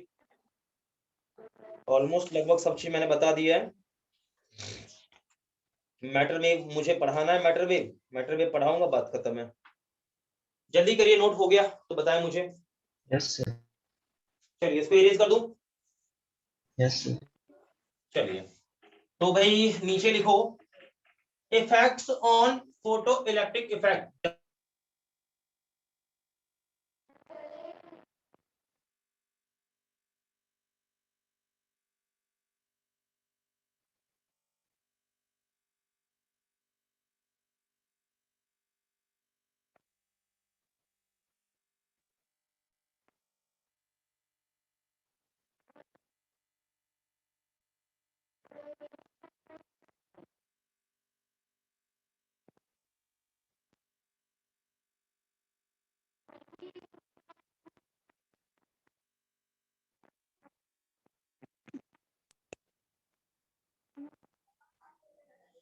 हाँ भाई, देखो यहाँ ध्यान से, बीच में कॉल आ गया था थोड़ा सा, इसे लेके थोड़ा दिक्कत हो गया, कोई बात नहीं है, ठीक हो जाएगा, चलिए सब ठीक। देखिए यहाँ पर, तो भाई आपने डाल दिया link, effects on photo electric effect, जल्दी बोलो, जल्दी बोलो। Yes sir. Effects on photo electric effect, देखिए पहला इफेक्ट की हम बात करते हैं, तो पहला हमारा है इंटेंसिटी इफेक्ट, तो पहला लिख लो पॉइंट यहाँ पे, पहला इफेक्ट ऑफ इंटेंसिटी, जल्दी से, इफेक्ट ऑफ इंटेंसिटी, ठीक है भाई, इफेक्ट ऑफ इंटेंसिटी, इंटेंसिटी का इफेक्ट, लिख लिया? बोलो जल्दी से, जल्दी बता दो। क्या आपने हेडिंग डाल दिया? इंटेंसिटी इफेक्ट, जल्दी बोलो क्विकली। Yes, sir. तो नीचे एक पॉइंट लिखिएगा। हालांकि देखो लास्ट लेक्चर में आप लोगों को मैंने बताया होगा कि इंटेंसिटी को चेंज करने से क्या होता है। क्या ये आपको मैंने बता रखा है? बोलो, याद है? यस जल्दी बोलो, क्या होता है मुझे बताओगे इंटेंसिटी को चेंज करने से? क्योंकि लास्ट लेक्चर में इस पर मैंने चर्चा किया था कि इंटेंसिटी चेंज का मतलब क्या होता है। कि मान लो इंटेंसिटी आप चेंज करते हो तो क्या होता है? ग्लो बदल जाता है। ग्लो बदलने का मतलब क्या? कि नंबर ऑफ फोटोन्स चेंज हो जाता है। याद है या भूल गया? यस सर, याद है। ठीक है ना? ये याद, ये लास्ट में मैंने चर्चा कर रखा है। तो आप ये एक नीचे पॉइंट लिखना चाहो तो नीचे लिख सकते हो कि when intensity of radiation change but frequency of radiation constant, when intensity of radiation change but frequency remain constant, then then then then then number of photon change, then number of photon change, then number of photon change, but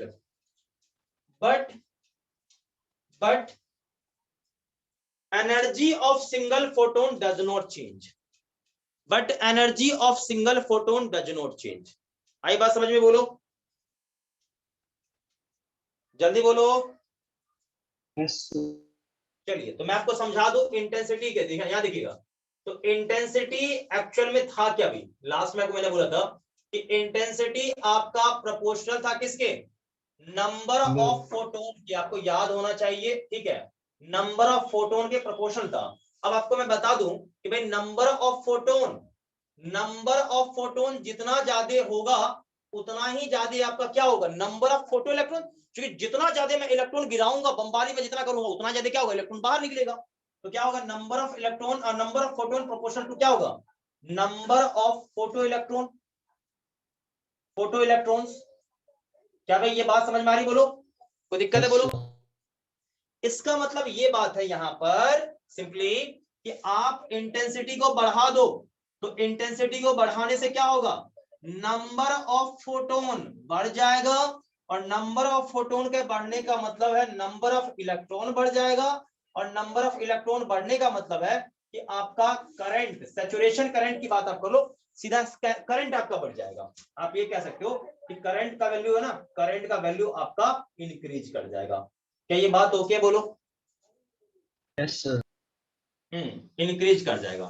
but एक बात ध्यान रखना कि यहाँ पर energy क्या होता है? E इक्वल टू HF होता है, और जो कि क्या होता है कि work function plus kinetic energy होता है। ओके, तो ये बात तो अब क्लियर यहाँ पर है कि आपका फ्रीक्वेंसी चेंज नहीं हुआ है, तो फोटोन का एनर्जी नहीं बदलेगा। इसका मतलब kinetic energy of electron does not change. ये काइनेटिक एनर्जी ऑफ इलेक्ट्रॉन क्या होगा? कांस्टेंट रहेगा, ये चेंज नहीं करेगा। आई बात समझ? बोलो। Yes sir. और ये चेंज नहीं करेगा तो आपका स्टॉपिंग पोटेंशियल भी क्या होगा? ये स्टॉपिंग पोटेंशियल भी आपका चेंज नहीं करेगा, does not change, does not change. ध्यान रखिएगा। क्या भाई, क्या ये ओके यहां पर पूरा? बोलो। Yes sir. हाँ भाई, तो एक काम करिए, पहले आप नीचे लिख लीजिए जो मैं लाइन बोलने वाला हूं, उसके बाद ये पूरा आप छाप लेना, अलग बात है अपना। ठीक है, पहले लाइन नीचे लिखो। When intensity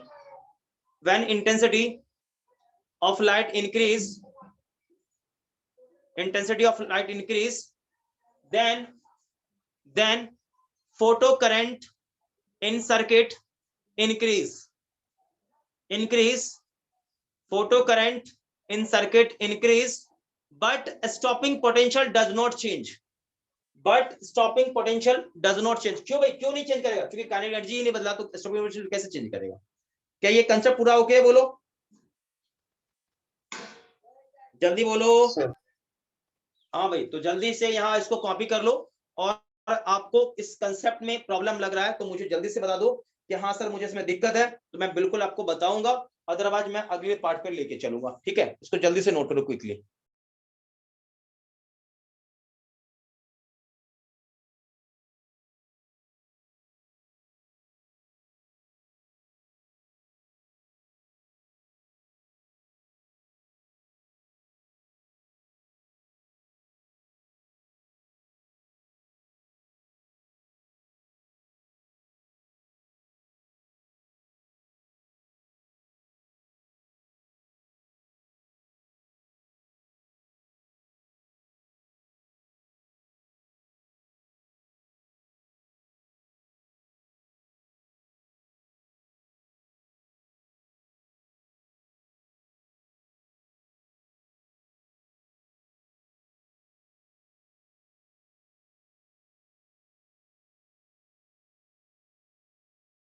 Done, sir.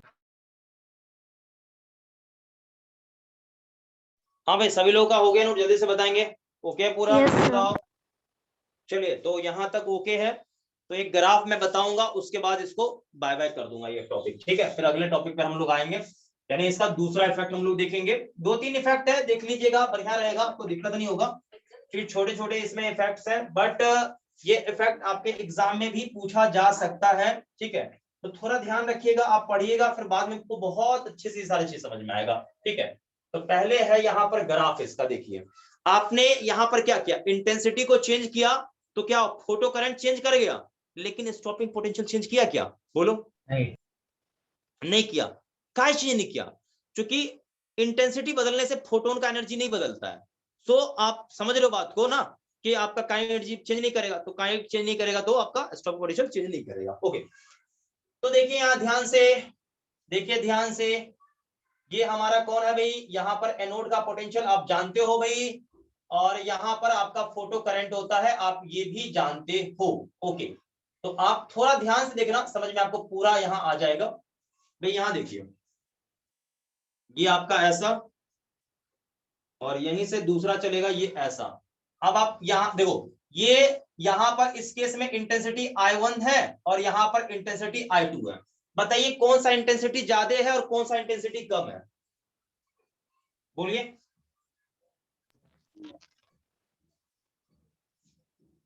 बोलो। देखो, पहले जब इंटेंसिटी था कितना, I1 था, तो ये ग्राफ बना। जब इंटेंसिटी आपने I2 कर दिया तो ग्राफ ये बना। तो कौन इंटेंसिटी ज्यादा होगा? I2. I2 ऑब्वियस इंटेंसिटी ज्यादा होगा। I2 ग्रेटर होगा किससे? I1 से। क्यों? क्योंकि आप खुद देख लो, यहां पर इस केस में करंट क्या है आपका, यहां पर I2 ये करंट ज्यादा है, और यहां पर ये करंट I1 क्या है, कम है।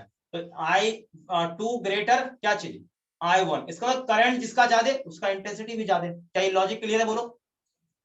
Yes, sir. नोट कर लो। पर स्टॉपिंग पोटेंशियल चेंज नहीं करेगा, काय नहीं करेगा, आपको मैंने बोल रखा है चीज, ठीक है। चलिए इसको नोट करिए, ग्राफ को, आगे बढ़ते हैं।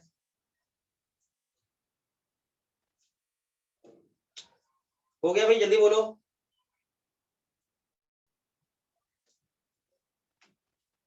जल्दी बोलो। Yes, sir. अगला लिखो फ्रीक्वेंसी इफेक्ट। अगला लिखो फ्रीक्वेंसी इफेक्ट। अगला आपको लिखना है फ्रीक्वेंसी इफेक्ट। फ्रीक्वेंसी इफेक्ट जल्दी से लिख लो। क्या आपने लिख लिया फ्रीक्वेंसी इफेक्ट? जल्दी बोलिए। Yes, sir. नीचे लिखो, when frequency of radiation, when frequency of radiation, when frequency of radiation change, when frequency of radiation change, frequency of radiation change, frequency of radiation change, then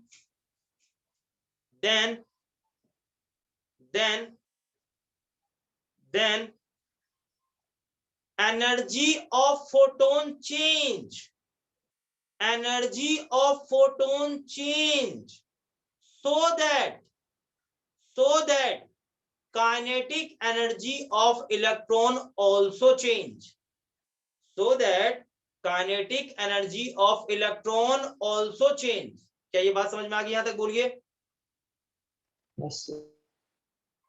हो गया? बोलो यहां तक। Yes, sir. बोलिए। चलिए okay, आगे बढ़ते इसमें। But number of photoelectrons does not change, but number of photoelectron does not change, but number of photoelectron does not change, so that photocurrent remains same, so that photocurrent remains same। या bracket में आप ये लिख सकते हो, bracket में saturation current same होगा, saturation current same रहेगा, ठीक है। फोटो करंट से बढ़िया होगा सैचुरेशन करंट लिखना, कि वो सेम होगा, ठीक है भाई। हो गया? बोलो।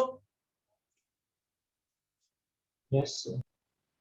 हाँ भाई, अब आप समझिए बात को, अब समझिए बात को। देखिए, मैंने पहले बोल दिया था कि काइनेटिक एनर्जी K मैक्स आप क्या कर लो, E इंटू वी एस के बराबर कर लो। ये चीज आपको यहाँ से स्टॉपिंग पोटेंशियल का ये मैग्नीट्यूड मिल जाएगा। बट आप ये जान रहे हो कि यहाँ पर आप ये आपका जो एनर्जी होता है फोटोन का वो क्या होता है, HF होता है, और ये क्या होता है भाई फाइ नॉट फिक्स होता है, आप जानते हो, और बचा हुआ एनर्जी कहाँ जाएगा, काइनेटिक एनर्जी में ही जाएगा। तो ऑब्वियस है इसको फ्रीक्वेंसी को बढ़ाओगे तो ये तो नहीं चेंज करेगा, ये काइनेटिक चेंज कर देगा, और काइनेटिक एनर्जी चेंज करने का मतलब स्टॉपिंग पोटेंशियल का मैग्नीट्यूड क्या होगा, बढ़ जाएगा। आई बात समझ में, बोलो। Yes sir. चलो भाई मैं ये लाइन लिखाऊंगा, डोंट वरी डोंट वरी, नीचे लिखेंगे when frequency of radiation increase, when frequency of radiation increase, then when frequency of radiation increase, then magnitude of stopping potential also increase,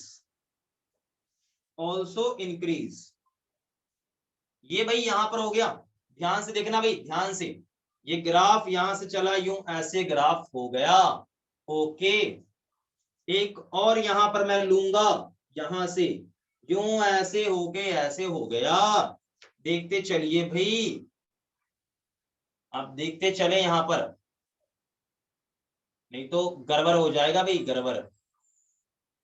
हाँ भाई, तो आप मुझे ये बता दो, करंट देखो सेम है, करंट देख लो सेम है, बट यहाँ गौर से देखो, तो यहाँ पर स्टॉपिंग पोटेंशियल V1 और यहाँ पर स्टॉपिंग पोटेंशियल क्या यहाँ पर है, V2। अब आप मुझे ये बता दो कि कौन सा स्टॉपिंग पोटेंशियल ज्यादा होगा, यहाँ देख लो, और यहाँ ये फ्रीक्वेंसी इसके लिए F1 पर ऐसा ग्राफ बना था, और जब फ्रीक्वेंसी F2 था तो ऐसा ग्राफ बना था। तो बताइए कौन फ्रीक्वेंसी ज्यादा होगा, बताइए तो पहले। F2 ज्यादा होगा। F1 ज्यादा या F2 ज्यादा, ये बोलो, बोलो कौन, ये ज्यादा होगा ये ज्यादा, जल्दी बोलो ना भाई, टाइम पास करने वाला कुछ है ही नहीं इसमें।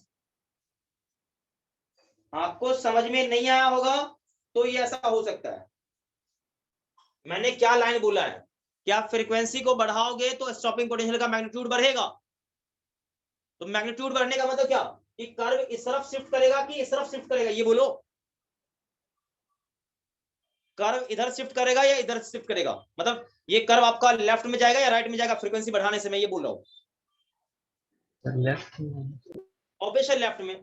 तो भाई सिंपल सी बात है, आपको पता है, बेवकूफ थोड़ी आप हो, कि भाई यहाँ पर V1 छोटा होगा मैग्नीट्यूड में, V2 क्या होगा, ज्यादा होगा। तो भाई यहाँ पर स्टॉपिंग पोटेंशियल इसका ज्यादा है, तो जिसका स्टॉपिंग पोटेंशियल ज्यादा भाई उसके लिए सिंपल सी बात है, फ्रीक्वेंसी भी क्या होगा उसके लिए, ज्यादा होगा। क्या मैं बताऊं आपको, इसका मतलब देख के लग रहा है कि यहाँ पर क्या होगा, F2 ज्यादा होगा F1 से। और भी कुछ मैं बताऊं क्या, बोलो। No sir. चलिए नोट करिए इसको, नोट करिए, नोट करिए इसको जल्दी से, ठीक है। अब आपका हो गया यहाँ पर फोटो इलेक्ट्रिक की कहानी समाप्त, खत्म। और देखिए कुछ जैसे कि पॉइंट है, जैसे कि मैं बता दूं कि efficiency of photo electric effect क्या होता है, 1 से 2% होता है, ध्यान रखिएगा। फोटो इलेक्ट्रिक इफेक्ट का इफिशियंसी क्या होता है, 1 से 2% होता है। दैट मींस क्या, कि आपने 100 फोटोन गिराया है, 100 में से 1 या 2 ही फोटोन क्या होगा, इलेक्ट्रॉन निकाल पाएगा। ये ध्यान रखिएगा, कुछ पॉइंट्स मैं नीचे लिखा दूंगा अभी, ठीक है, ताकि आपको दिक्कत नहीं हो। आप ध्यान रखो, जब आप फर्दर स्टडी करो तो ये सब बात आपके दिमाग में अच्छे से रहना चाहिए। क्या ये आपने नोट कर लिया, बोलो। Yes sir. चलिए ये नोट हो गया ग्राफ, नीचे एक लाइन लिख लो, वेवलेंथ इफेक्ट। हालांकि वेवलेंथ इफेक्ट मैं हमेशा कहता हूं कि आपको बुक में जल्दी नहीं मिलेगा, बट लिख लो, बुक में नहीं मिलता है, ठीक है, लेकिन लिख लो, कि हो सकता है नीट वेट में क्वेश्चन कहीं गलती से दे लेके, तो आप बना सको क्वेश्चन, ठीक है। और ये बोर्ड के लिए तो है ही नहीं, बोर्ड में तो कभी पूछा जाएगा ही नहीं, लेकिन फिर भी आप लिख लो, नीचे लिख लो वेवलेंथ इफेक्ट, नीचे लिख लो wavelength effect. When wavelength of radiation decrease, when wavelength of radiation is decreased, when wavelength of radiation is decreased, then when wavelength of radiation is decreased, then stopping potential, then stopping potential, then stopping potential, then stopping potential and saturation current also increase। मतलब देखो, frequency में क्या हुआ, frequency में क्या हुआ, कि आपने फ्रीक्वेंसी को क्या किया, चेंज किया, तो केवल स्टॉपिंग पोटेंशियल चेंज किया था। इंटेंसिटी को चेंज किया तो केवल सैचुरेशन करंट चेंज हुआ, लेकिन यहाँ वेवलेंथ को चेंज करोगे ना तो दोनों चेंज कर जाता है। ये बड़ा झटका देने वाला लगता है कि सबको लगता है अरे यार हम वेवलेंथ को कम करेंगे तो फोटोन का केवल एनर्जी बढ़ जाएगा, तो केवल तो यहाँ पर आपका स्टॉपिंग पोटेंशियल बढ़ना चाहिए था, करंट नहीं चेंज करना चाहिए था। लेकिन ऐसा नहीं है मेरे बच्चे, रेडिएशन टू वेवलेंथ को चेंज करेगा ना, कम करेगा, तो कम करने से दोनों बढ़ जाएगा। क्यों क्यों क्यों क्यों क्यों? क्योंकि क्या होता है ना कि जो वेवलेंथ को जब शॉर्टर करोगे ना तो फोटोन बहुत ही ज्यादा क्या होता है, इफिशिएंट बन जाता है, और जो इलेक्ट्रॉन निकालने की जो प्रोबेबिलिटी है ना वो बढ़ जाती है। मतलब जहां पर 1 से 2 निकाल रहा था ना, अब इसमें आपको अब ऐसा नहीं होगा, अब 3 से 4 फोटोन ऐसा होगा कि जो इलेक्ट्रॉन आराम से निकाल देगा। इफिशियंसी बढ़ जाता है, निकालने का दक्षता बढ़ जाता है। आ रही बात समझ? बोलो। चलिए भाई, बहुत बढ़िया, यहां तक की कहानी हो गई समाप्त। और नीचे लिखो भाई, नीचे लिखो, efficiency of photoelectric effect is 1 to 2%, 1 to 2%, 1 to 2%। that means इसका मतलब क्या है, मैं वही लिखाना चाह रहा हूं। that means only 1 or 2 photon, only 1 or 2 photon in 100 that can remove the electron from metallic surface, that can remove the electron from metallic surface। क्या ये बात ओके है? बोलो, क्या ये बात ओके है? जल्दी बोलो। Yes sir. चलिए भाई, यहां तक ओके है, आगे बढ़ते हैं। अब एक चीज देखिए भाई, यहाँ पर टाइम ऑफ जो रिएक्शन होता है ना, इलेक्ट्रॉन बाहर निकलने में कितना समय लगता है। तो देखिए जैसे फोटोन हिट किया ना, हिट करने के लगभग 10 के पावर -9 सेकंड बाद इलेक्ट्रॉन क्या होता है, बाहर निकल जाता है। तो नीचे लिखेंगे इलेक्ट्रॉन, फोटो इलेक्ट्रॉन लिखना, photo electrons comes out from metallic surface, comes out from metallic surface 10 to the power -9 second after 10 to the power -9, 10 to the power -9, कहीं 8 भी हो सकता है, मैं पहले बोल रहा हूं 9 या 8 भी हो सकता है। 10 to the power -9 second,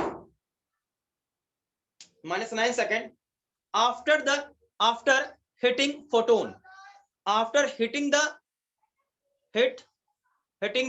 photon और इलेक्ट्रॉन लिख लो, क्योंकि फोटोन आएगा इलेक्ट्रॉन को हिट करेगा। हिटिंग द इलेक्ट्रॉन ही लिख लो, हिटिंग द इलेक्ट्रॉन। ओके बोलो, यस सर। जल्दी बोलो, हो गया? जल्दी Yes, बताएंगे, हो गया? इसमें कोई दिक्कत नहीं ना अब है? No sir. चलिए, बहुत सुंदर, बहुत बढ़िया। अब आपका ये हो गया खत्म आपका, ठीक है। यानी फोटो इलेक्ट्रिक इफेक्ट आपको मैंने पूरा करवा दिया है। अब इसमें आपको परेशान थोड़ा सा भी नहीं होना है, ठीक है, इस बात का आप ध्यान रखिएगा। अब मेन है हमारा मैटर वेव। मैं मैटर वेव समझा दिया ना, बात खत्म है, झंझट खत्म है। तो भाई सीधा हम लोग शब्दों में बात करते हैं, क्योंकि हमको फालतू बकवास नहीं करना है, बिल्कुल भी नहीं, काम की बात करते हैं। देखिए ये मैटर वेव का चक्कर है क्या, तो मैं आपको बता दूं कि ये डी ब्रॉगली साहब ने दिया था। देखिए क्या है भाई इसका कहानी, तो कहानी ये है कि देखिए जितने भी टाइनी पार्टिकल्स है ना, हर एक में वेव का करैक्टर होता है। क्या बोला? जितने भी टाइनी पार्टिकल्स हैं उसमें वेव का करैक्टर होता है, बट ध्यान रहे उसमें मोमेंटम होगा तो 100% होगा, ठीक है। तो नीचे लिखेंगे, हेडिंग आप डाल दीजिए, इसी में एक है चैप्टर ही एक तरह समझ लो, लेकिन चैप्टर है नहीं, इसी का सब टॉपिक है मैटर वेव। जल्दी से,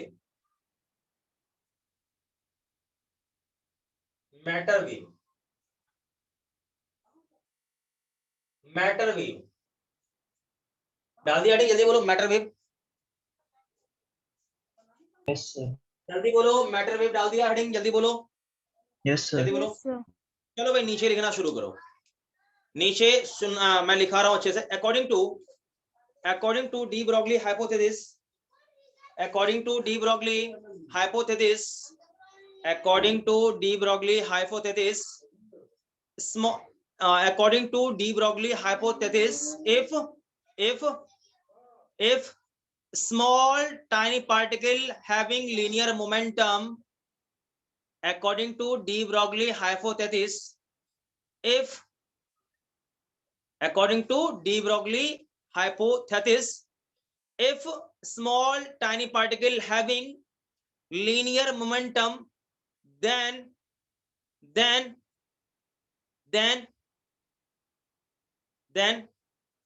tiny particle having also wave character,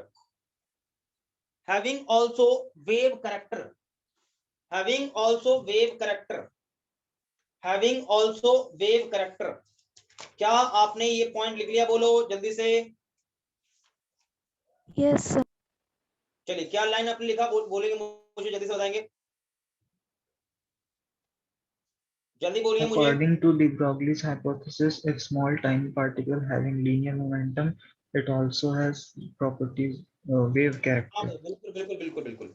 या आप दूसरी भाषा में एक और लाइन नीचे लिख लो, एक और लाइन में लिखाता हूं, नीचे की लाइन लिखिएगा, द वेव एसोसिएटेड विद, नीचे की लाइन लिखिएगा, द वेव एसोसिएटेड विद, एक लाइन में नीचे लिखिएगा, the wave associated with moving particle, यानी जो पार्टिकल मूव कर रहा है उसके कारण, moving particle called matter wave और de Broglie wave, called matter wave और डी ब्रॉगली वेव। हो गया? बोलो जल्दी बोलो। सर एक बार रिपीट क्या कर कह लो? सर एक बार रिपीट कर दीजिए। मैं रिपीट कर रहा हूं, the wave associated with moving particle are called matter wave और डी ब्रॉगली वेव। क्या ये लाइन समझ में नहीं आपको आया? बोलो। आ गया सर। क्या लाइन हो गया लिखा हुआ? चलिए आगे लिखिएगा, the wavelength associated with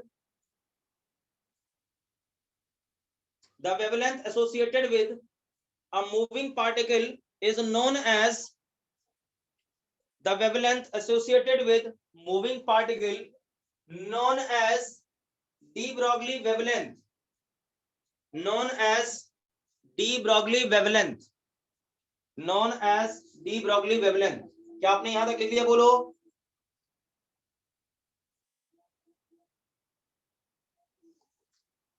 yes sir. Yes, sir. चलिए भाई, हो गया, अच्छी बात है यहां तक। तो उम्मीद करता हूं आपको इसमें दिक्कत नहीं होना चाहिए, ठीक है भाई। अब एक दो पॉइंट और मैं यहाँ पर बोल देता हूं, क्योंकि यहाँ पर ज्यादा ये छोटा छोटा यहाँ पर पॉइंट्स हैं और ज्यादा आपको दिक्कत यहाँ पर नहीं होना चाहिए, ठीक है भाई। अब आप ये समझ लीजिए, क्योंकि छोटा छोटा यहाँ पर पॉइंट यहाँ पर है और ज्यादा कुछ खास नहीं है। सबसे पहला जो पॉइंट था वो आपका क्या था, किसी भी टाइनी पार्टिकल के पास क्या हो कि यदि उसके पास यदि मोमेंटम है तो उसके पास वेव का कैरेक्टर होगा। मेरे कहने का मतलब क्या है, आप ये समझो बात को कि आपने पढ़ा होगा, क्लासिकल मैकेनिक्स पढ़ा है, क्लास 11th में पढ़ा होगा, न्यूटन का पहला लॉ दूसरा लॉ आपने पढ़ा होगा भाई। तो क्लासिकल मैकेनिक्स के हिसाब से मैं बात करता हूँ, क्लासिकल मैकेनिक्स जो आपने पढ़ा होगा मैकेनिक्स, ठीक है भाई। तो उसके हिसाब से क्या होता है कि मान लो एक पार्टिकल यहाँ है, तो ये पार्टिकल हमेशा बिल्कुल सीधे पाथ में चलेगा, बिल्कुल सीधे पाथ में, ये टेढ़ा मेढ़ा मोशन नहीं करेगा। टेढ़ा मेढ़ा मोशन करवाना है तो इस पर फोर्स लगाना पड़ेगा, ये बिल्कुल सीधा पाथ में चलेगा, ठीक है, अकॉर्डिंग टू क्लासिकल मैकेनिक्स, ध्यान रखें।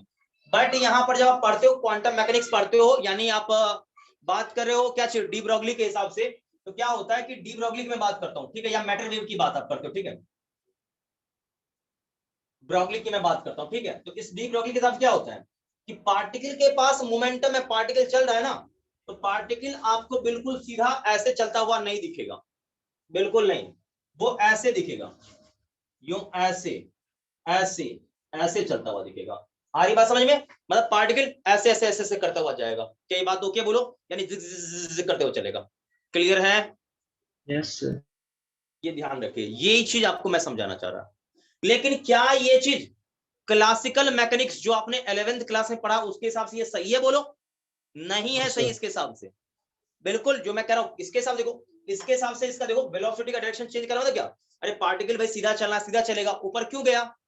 कोई फोर्स आना चाहिए तब जाएगा, फोर्स तो लग नहीं रहा है, तो इसका मतलब यहाँ क्लासिकल के हिसाब से ये चीज सही नहीं है, लेकिन रियलिटी में आप देखो क्वांटम लेवल पर, बहुत ही छोटी लेवल, बहुत बहुत एटॉमिक लेवल पर देखो तो ऐसा उसमें होता है। इलेक्ट्रॉन में ऐसा सर, इलेक्ट्रॉन सीधे नहीं चलता, ऐसे ऐसे करके आगे बढ़ता है, ठीक है। तो ये ध्यान रखें।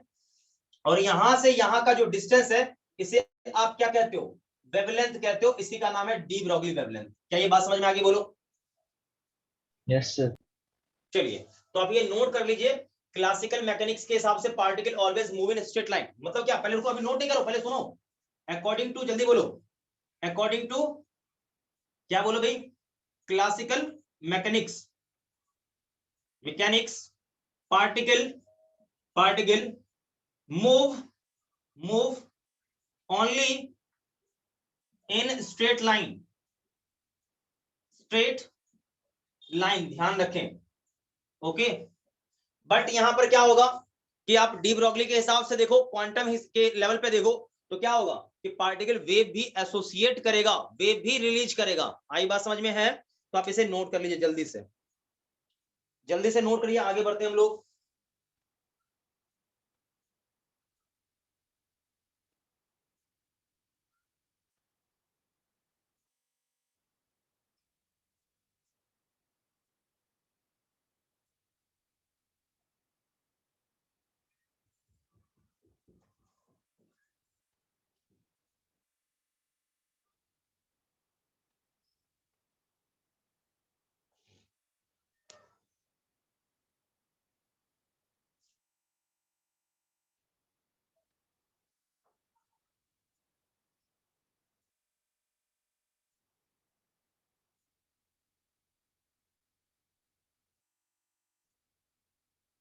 क्या भाई लिख लिया सभी लोगों ने, बोलो। Yes sir. Yes, sir. चलो एक लाइन लिखो, एक लाइन लिखो, नीचे लिखो, according to de Broglie, de Broglie, according to de Broglie, according to de Broglie, de Broglie, moving particle behaves, according to de Broglie, moving particle behaves in a certain ways, in a certain ways, certain ways, as through it, certain ways, as through it, as through it has a wave nature। आई बात समझ में? मतलब आप ये समझो, de Broglie के हिसाब से क्या होगा भाई, उसने क्या बोला कि कोई भी पार्टिकल मूविंग है तो उसमें क्या होगा, वेव का करैक्टर होगा, वेव का नेचर होगा। क्या ये बात ओके, बोलो, बोलो। Yes sir. चलिए अब मैं आपको समझाता हूं, ध्यान सुनिएगा, ध्यान सुनिएगा, समझिएगा भाई, ध्यान से देखिए। अब आप ये सोचो कि आपने क्वांटम थ्योरी पढ़ा, क्वांटम थ्योरी में क्या था कि रेडिएशन के पास पार्टिकल नेचर होता है, नहीं आया बात समझ में? अरे आप यहां आपने फोटो इलेक्ट्रिक इफेक्ट पढ़ा, वो कौन से बेसिस पर पढ़ा, क्वांटम थ्योरी पर पढ़ा ना। तो क्वांटम थ्योरी क्या था, क्वांटम थ्योरी ने क्या बोला कि रेडिएशन के पास क्या होता है, जो इलेक्ट्रोमैग्नेटिक वेव है उसके पास क्या है, पार्टिकल नेचर है। यानी रेडिएशन में क्या होता है, छोटे छोटे पार्टिकल्स होते हैं। आ रही बात समझ में, बोलो। Yes sir. उसी प्रकार से भाई फिर डी ब्रॉगली ने बोला कि भाई रेडिएशन के पास पार्टिकल नेचर है, तो इसका मतलब पार्टिकल के पास क्या होगा, रेडिएशन वाला नेचर होगा, वेव नेचर होगा। आ रही बात समझ में, बोलो। Yes sir. तो चलिए भाई नीचे लिखिएगा, नीचे लिखिएगा अब आगे, ठीक है भाई, नीचे लिखिएगा। तो नीचे लिखेंगे, D Broglie, de Broglie suggested, de Broglie suggested, de Broglie suggested dual nature of wave was based on 2 points। De Broglie suggested dual nature of wave based on 2 points, 2 points। पहला, पहला पॉइंट क्या होगा बोलो, पहला क्या होगा बोलो, पहला हो जाएगा डुअल नेचर ऑफ रेडिएशन। मैंने क्या बोला भाई, डुअल नेचर, पहला point low, dual nature of radiation, dual nature of radiation, okay बोलो। मतलब यस रेडिएशन सर। के पास क्या होता है, एक इलेक्ट्रोमैग्नेटिक वेव वाला नेचर तो है ही है ना, और साथ में आपको मिल गया था फोटोन वाला नेचर, पार्टिकल नेचर। आया बात समझ में, बोलो। Yes sir. ठीक, ये आपने लिख लिया, ये लिख लो, पहला पॉइंट हो गया। दूसरा हो जाएगा nature loves symmetry. Nature loves क्या चीज? सिमेट्री। ये ध्यान रखिए, यानी सिमेट्री कहने का मतलब क्या है? देखिए, रेडिएशन के पास क्या है? पार्टिकल नेचर है, तो पार्टिकल के पास क्या होगा? रेडिएशन वाला नेचर होगा। यही बात है, सिमेट्री यही मतलब है। मतलब वेव के पास पार्टिकल नेचर, तो पार्टिकल के पास क्या होगा? Wave nature. आई बात समझ में? बोलो। Yes sir. चलिए आगे बढ़ते हैं, इसको खत्म करेंगे जल्दी से ही, टेंशन नहीं लीजिए, बिल्कुल जल्दी ये खत्म हो जाएगा। फिर देखिए, थोड़ा सा मैं डिटेल से बता रहा हूं, इसीलिए थोड़ा टाइम लग रहा है, और आप ये जान रहे हो कि देखिए डी ब्रॉगली को सपना नहीं आया था, उसने भी भाई कोई मतलब कहीं ना कहीं से ये चीज क्या हुआ भाई, सुना जाना, उसके बाद कुछ बोला, ऐसे थोड़ी अपने मन से कुछ भी अनाप शनाप बोल दिया, दे दिया लेके। तो बात को समझिए अब सही से।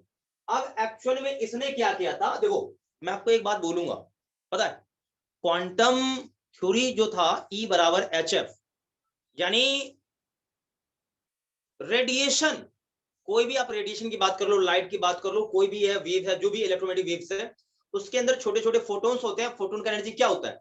E बराबर HF। पता है ये जो कंसेप्ट जो दिया ना, भगवान जाने वो उसके सपने में कैसे आया, क्या है, आई डोंट नो, मैं नहीं जान रहा। इतना जबरदस्त कंसेप्ट दिया कि पूरा जो क्वांटम मैकेनिक्स पढ़ते हो ना, मॉडर्न फिजिक्स, उसका आधार यही है। बाय गॉड मैं बता रहा हूं ना कि ये E बराबर HF में निकाल दूं, हटा दूं ना, तो आपका पूरा मॉडर्न फिजिक्स खत्म। इसी पर टिका हुआ है, बाय गॉड बता रहा हूं, आप उठा के देख लो। पता है ये क्वांटम थ्योरी, पता है अपने आप में मॉडर्न फिजिक्स में समझो एक क्रांतिकारी वाला था, पूरा क्रांति ला दी है ये चीज। ये नहीं आता ना तो मॉडर्न फिजिक्स में हम लोग स्टडी नहीं कर पाते। और इसी के बेसिस पर डी ब्रॉगली ने अपना एक हाइपोथेसिस बना के दिया कि हाँ भाई ऐसे होगा। कई बात ओके बोलो, यस सर। जल्दी बोलो। तो नीचे लिखिएगा de Broglie deduce, de Broglie deduce, de Broglie deduce the connection between, de Broglie deduce the connection between, the connection between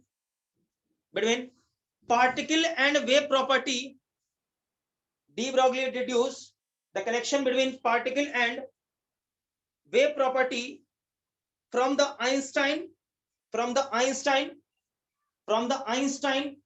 Planck expression, from the Einstein Planck expression for the energy of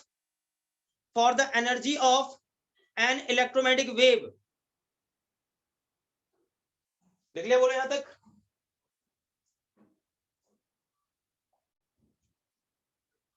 I will repeat.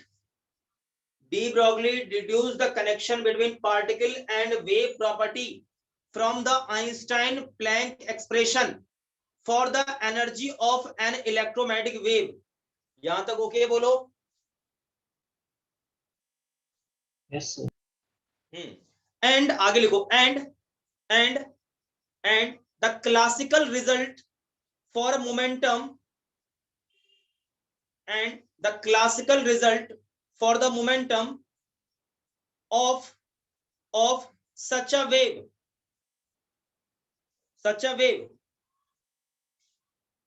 यहां तक उम्मीद है आपने line लिख लिया होगा, आपको दिक्कत इसमें नहीं होना चाहिए। और मैं बता दूं कि देखिए प्लैंक ने जो दिया था ना लेके थ्योरी, क्या था? E इक्वल्स टू क्या था? HF, यही ना? Yes sir. बोलो। ये एक्सप्रेशन आपका यहां दिया होता प्लैंक साहब ने, ओके। और मैं आपको ये कि यहां से P बराबर, आपको मैंने पहले भी बोला होगा, E/c था, आप याद करें। ये चीज मैं पुराना चीज पे ही मैं आ रहा हूं अभी, ये दो चीज ऑलरेडी आपने ये पढ़ा होगा, ऐसा था ऐसा हुआ भाई, ठीक है। तो भाई इसी बेसिस पे कुछ रिजल्ट निकाल के दिया गया। तो अब आप ये सोचिए जरा, ध्यान से दिमाग लगाइए कि यहां पर ये आपका क्या है, ये आपका मोमेंटम है, ये क्या एनर्जी है, और ये क्या स्पीड है, ओके। एग्जैक्टली इसी हाइपोथेसिस के बेस पर दिया गया यहां से भाई, फिर इसको डील विल किया गया। तो आप यहां समझो कि मोमेंटम यहां क्या हो गया, P, और E क्या होता है यहाँ, HC अपॉन लैम्डा होता है, और C से डिवाइड कर दो। तो सीसी का काम हो गया तमाम। तो पी बराबर यहां क्या होगा, एच अपॉन लैम्डा। क्या ये बात समझ में आया बोलो। तो यहां से इसको और डील किया जाए तो मुझे तो वेवलेंस से मतलब है ना, जो पार्टिकल के पास वेवलेंथ वो क्या होगा, वो एच अपॉन क्या हो जाएगा, पी हो जाएगा। ठीक, ये चीज किसने दिया, लेकिन ये डी ब्रॉगली ने दिया।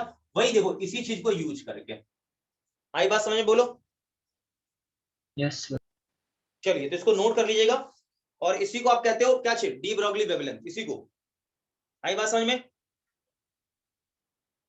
Yes sir. चलिए इसको नोट करिए, और मैं इसको जल्दी से कवर करता हूं इसको, उसके बाद इसको बाय बाय करेंगे हम लोग, जल्दी से खत्म करेंगे इसको। इसमें टाइम पास मैं करवाने वाला नहीं हूं, ताकि उसको जल्दी से उसको खटखट नोट करिए, और बाकी हम लोग आगे का देखेंगे।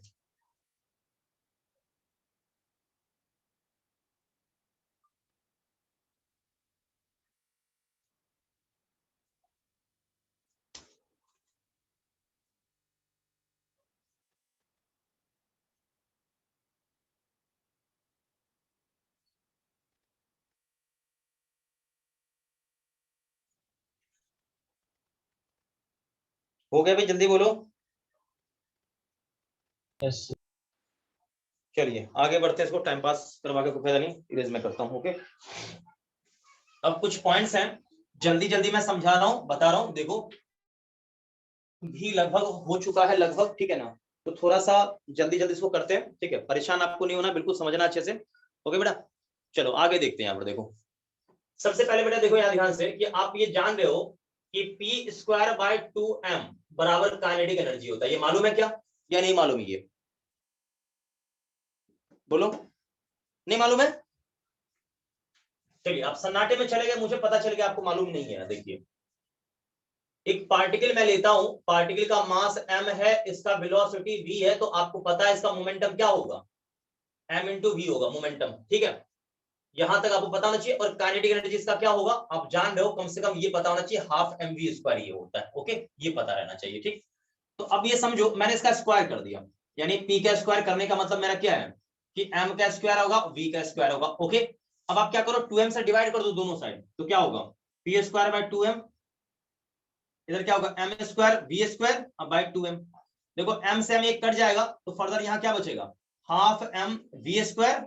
ओके, और बराबर में क्या है, p square by 2m। Okay, और आपको ये मालूम है कि ये चीज क्या है, काइनेटिक एनर्जी के इक्वल है। ओके, तो यहां से ये भाई चीज क्लियर हो जाता है, यहां से क्लियर होता है कि आपका यहाँ पर ये देखो ना, यहाँ पर कि पी स्क्वायर बाय 2m क्या होगा, इसके बराबर हो गया। तो यहाँ से जो आपका पी स्क्वायर होगा वो क्या होगा, 2 टाइम्स ऑफ एम के हो जाएगा, ठीक है।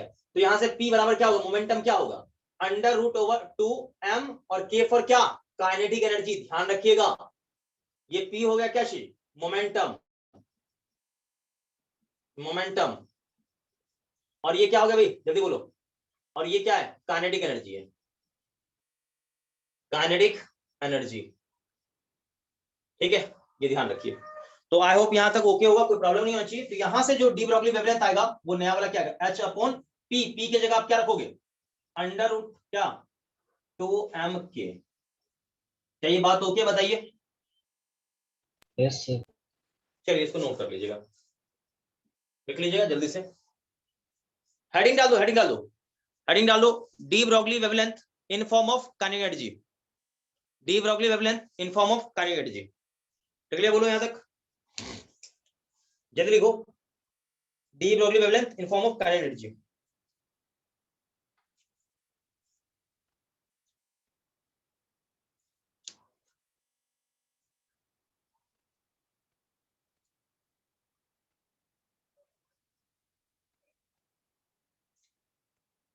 हो गया, जल्दी से बताएंगे।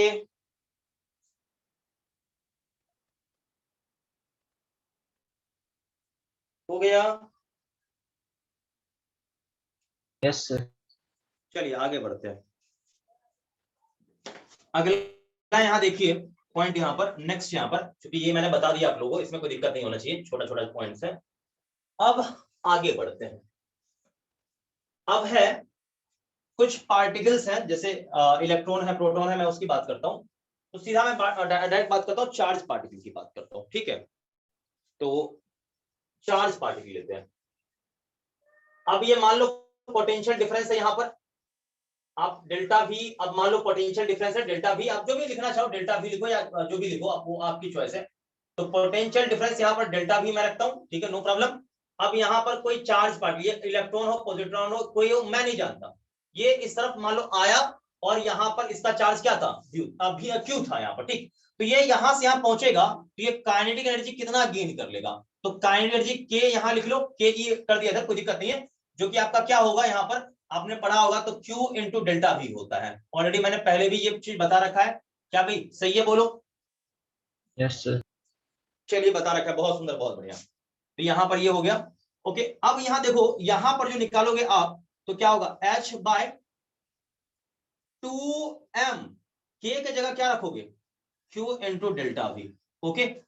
ये आपका एक नया फॉर्म आएगा, ठीक है। तो यहां लिखेंगे कि वेवलेंथ ऑफ चार्ज पार्टिकल, डाल देंगे adding, wavelength of charge particle, wavelength of charge particle,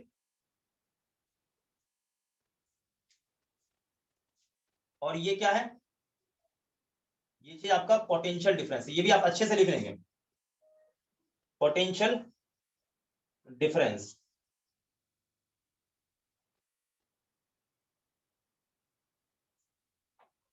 लिख लिया, बोलो जल्दी से। Yes sir. चलिए नोट करिए अच्छे से इसको। अभी मैं फिर हर एक का निकल पाऊंगा, इलेक्ट्रॉन का, प्रोटॉन का, सबका निकल पाऊंगा एक एक करके। मिटा दूं इसको, यस सर। मिटाऊं, जल्दी बोलो, मिटाऊं? Yes sir. चलिए खत्म है कहानी। अब यही फंडा यूज करके हम निकालने वाले हैं किसका, वेवलेंथ, इलेक्ट्रॉन का। तो नीचे लिखो, नीचे लिखो wavelength of electron, wavelength of electron, electron. भाई यहां पर एक इलेक्ट्रॉन था, पोटेंशियल डिफरेंस मान लीजिए आपने कितना क्रिएट कर दिया, कितना, delta we, okay. Potential difference delta we है, तो इलेक्ट्रॉन यहां मान लीजिए हाइयर था और यहाँ क्या था, लोअर था। इलेक्ट्रॉन क्या हुआ, इस तरफ चला गया भाई, यहाँ पर ऐसे जाएगा, जाएगा तो क्या होगा, इसमें वेव का कैरेक्टर कुछ ना कुछ आएगा, तो वेवलेंथ आपका क्या होगा, लैम्डा होगा यहाँ पर वेवलेंथ। वेवलेंथ कैसे निकालेंगे लैम्डा, तो देखिए फंडा तो वही है, एच बाय क्या चीज, under root over 2m q, q की जगह यहाँ क्या हो जाएगा, ई, और पोटेंशियल डिफरेंस तो वही रहेगा भी। कई बात ओके बोलिए? Yes sir. ये है, लेकिन अब मैं आपको बता दूं, यहां पर ध्यान से देखेंगे सही से, तो एक डायरेक्ट एक फॉर्मूला मैं बता दूंगा ताकि आप पोटेंशियल डिफरेंस रखेंगे, आंसर आपको मिल जाएगा। देखिए लैम्डा बराबर यहाँ क्या होगा, h मतलब कितना आप जानते हो, 6.62 इंटू 10 का पावर क्या चाहिए, माइनस का 34, ओके। उसके बाद अंदर में क्या होगा 2, इलेक्ट्रॉन का मास क्या होता है 9.1 इंटू 10 का पावर क्या चाहिए, माइनस का 31। ई आप जानते हो ई कितना होता है, जल्दी से बोलो भाई। ई होता है 1.6 इंटू 10 का इंटू पावर क्या 10 चाहिए, माइनस का माइनस 19। 19। हाँ, और इंटू में क्या हो जाएगा, डेल्टा वी। इन सबको सॉल्व करोगे ना, इन सबको सॉल्व करोगे तो आंसर आपको डायरेक्ट मैं लिख देता हूं, क्या आएगा, आप घर पे आराम से सॉल्व करते रहना, आएगा आंसर 12.27 इंटू 10 का पावर माइनस का 10 by under root delta V. V is what, potential difference, ध्यान रखना, ठीक है। और इतना ही मीटर हो जाएगा, ओके। तो लैम्डा बराबर लिखना चाहो डायरेक्ट तो क्या होगा 12.27, ठीक है भाई, और 10 का पावर माइनस 10 मीटर को क्या लिख सकते हो, एंगस्टम, और बाय अंडर रूट भी लिख लो, बस बात खत्म। भी फॉर क्या, पोटेंशियल डिफरेंस, पोटेंशियल डिफरेंस। समझ गया भाई, जल्दी से बोलो। Yes sir. बहुत सुंदर, बहुत बढ़िया पॉइंट है, यहाँ पर नोट कर लीजिएगा, ओके। तो जल्दी से नोट करिए इसको भाई, ज्यादा मुश्किल नहीं है।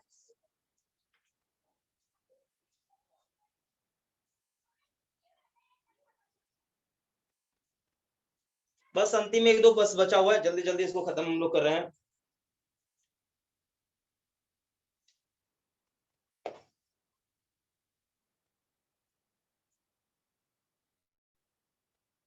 मिटा दूं, मिटा दूं, जल्दी बोलो।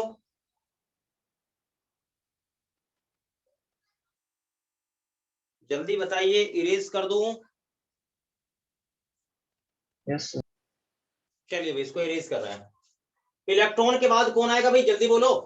प्रोटॉन, लिख लो प्रोटॉन। इलेक्ट्रॉन के बाद प्रोटॉन,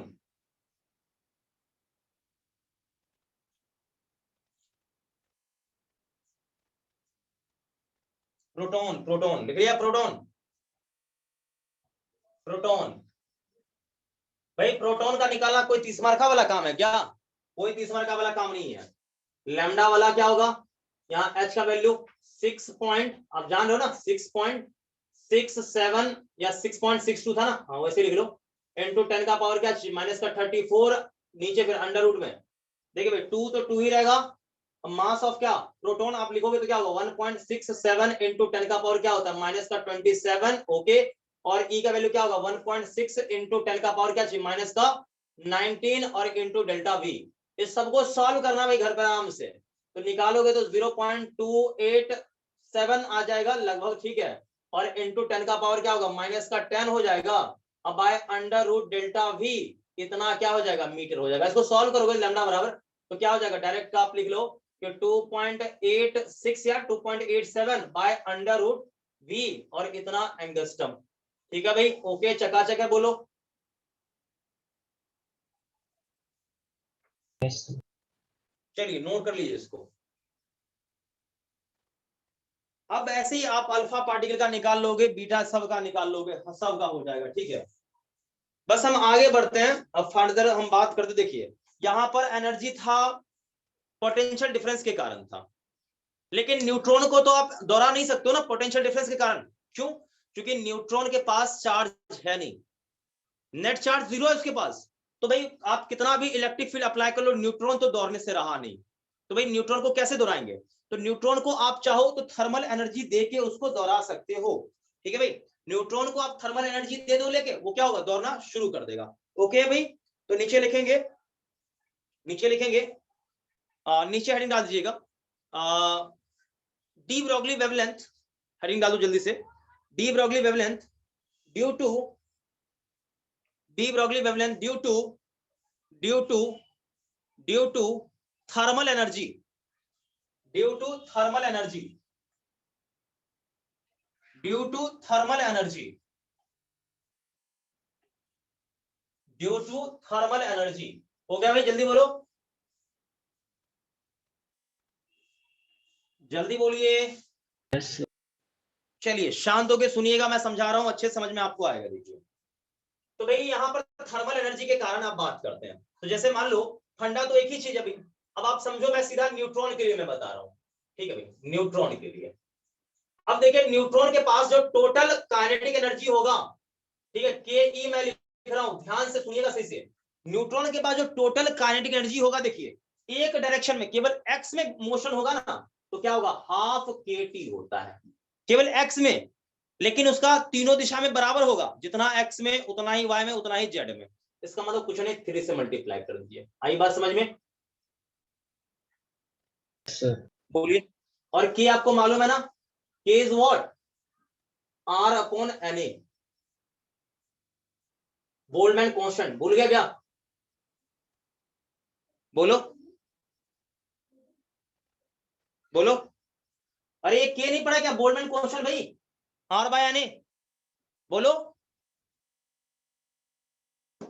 भूल गए। अरे भाई पढ़ा होगा भाई, R by N A Boltzmann constant k, क्या बात करते हो? चलो यहां तक ओके, आगे बढ़ते हैं। तो यहां पर अब ये ध्यान रखिए कि काइनेटिक एनर्जी के ई क्या आ गया 3/2 के टी, ठीक, ये ध्यान रखिएगा। और यहां पर ये आपका के क्या है, यहां पर ये के आपका ध्यान रखिएगा बोल्ट्जमैन कांस्टेंट, ध्यान रखिएगा भाई, बोल्ट्जमैन कांस्टेंट, ओके। आगे बढ़ते हैं इसको, ठीक है।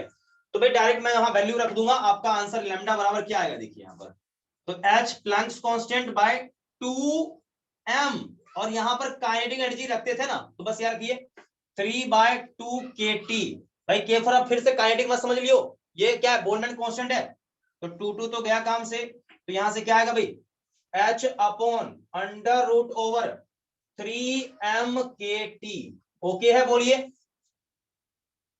Yes, sir.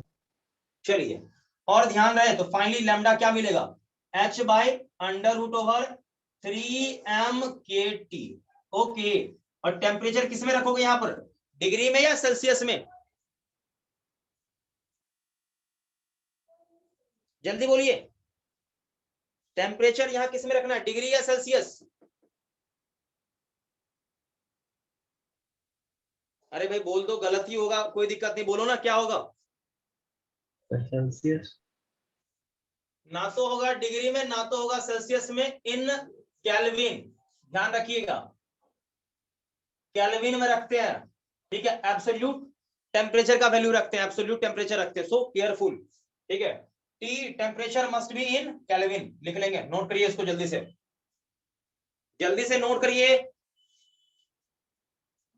जल्दी से इसको नोट करिए, ठीक है भाई, जल्दी से नोट कर लो इसको, फिर आगे न्यूट्रॉन के लिए मैं बता देता हूं, जल्दी से इसको सॉल्व करके उसके बाद अपना ये अपना माइंड मैप सेट करते रहिए, बाकी का हम लोग आगे देखते रहेंगे भाई, ठीक है।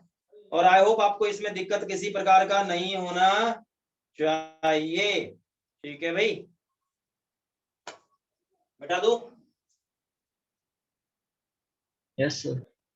चलिए भाई, तो ये सब कुछ ओके है, चकाचक है, आप इसमें सॉल्व करते रहिए, आराम से ये आंसर आपका निकलते रहेगा, कोई दिक्कत नहीं है, ठीक है। चलो भाई आगे बढ़ते हैं, तो हम न्यूट्रॉन पे अटके हुए थे भाई, तो न्यूट्रॉन का यहाँ पर निकालोगे, हर एक वैल्यू को डाल के आप निकालना, सॉल्व करना। तो भाई न्यूट्रॉन का भी आप बोल्टजमैन कांस्टेंट कितना होता है मैंने बता दिया, अभी लिख दिया, R/N होता है, वो वैल्यू रख लेना। यानी आप बात करो किसके लिए, न्यूट्रॉन के लिए, ठीक है, न्यूट्रॉन की बात करो।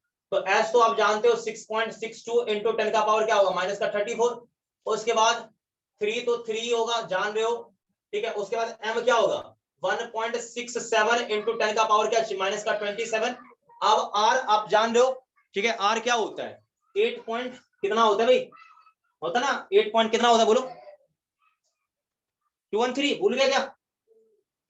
और एवोगाड्रो नंबर क्या होगा भाई, 6.022 इंटू 10 का पावर कितना, 23, भूल गया क्या, ओके। और इंटू यहाँ पर क्या है भाई, कुछ नहीं, यहाँ पर लास्ट का टेम्परेचर यहाँ टी है।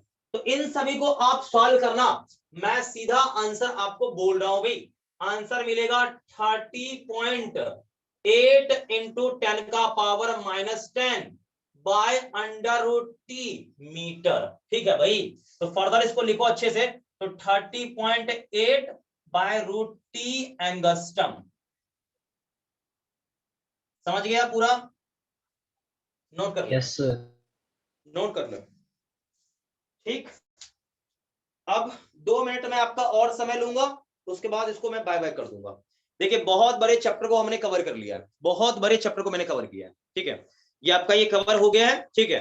अब अगले क्लास में आप एटम्स के लिए तैयार रहिएगा, ठीक है, जितना पढ़ा दिया उसको रिवाइज करिए, आपका बस मेन काम है रिवीजन रिवीजन रिवीजन, ठीक है।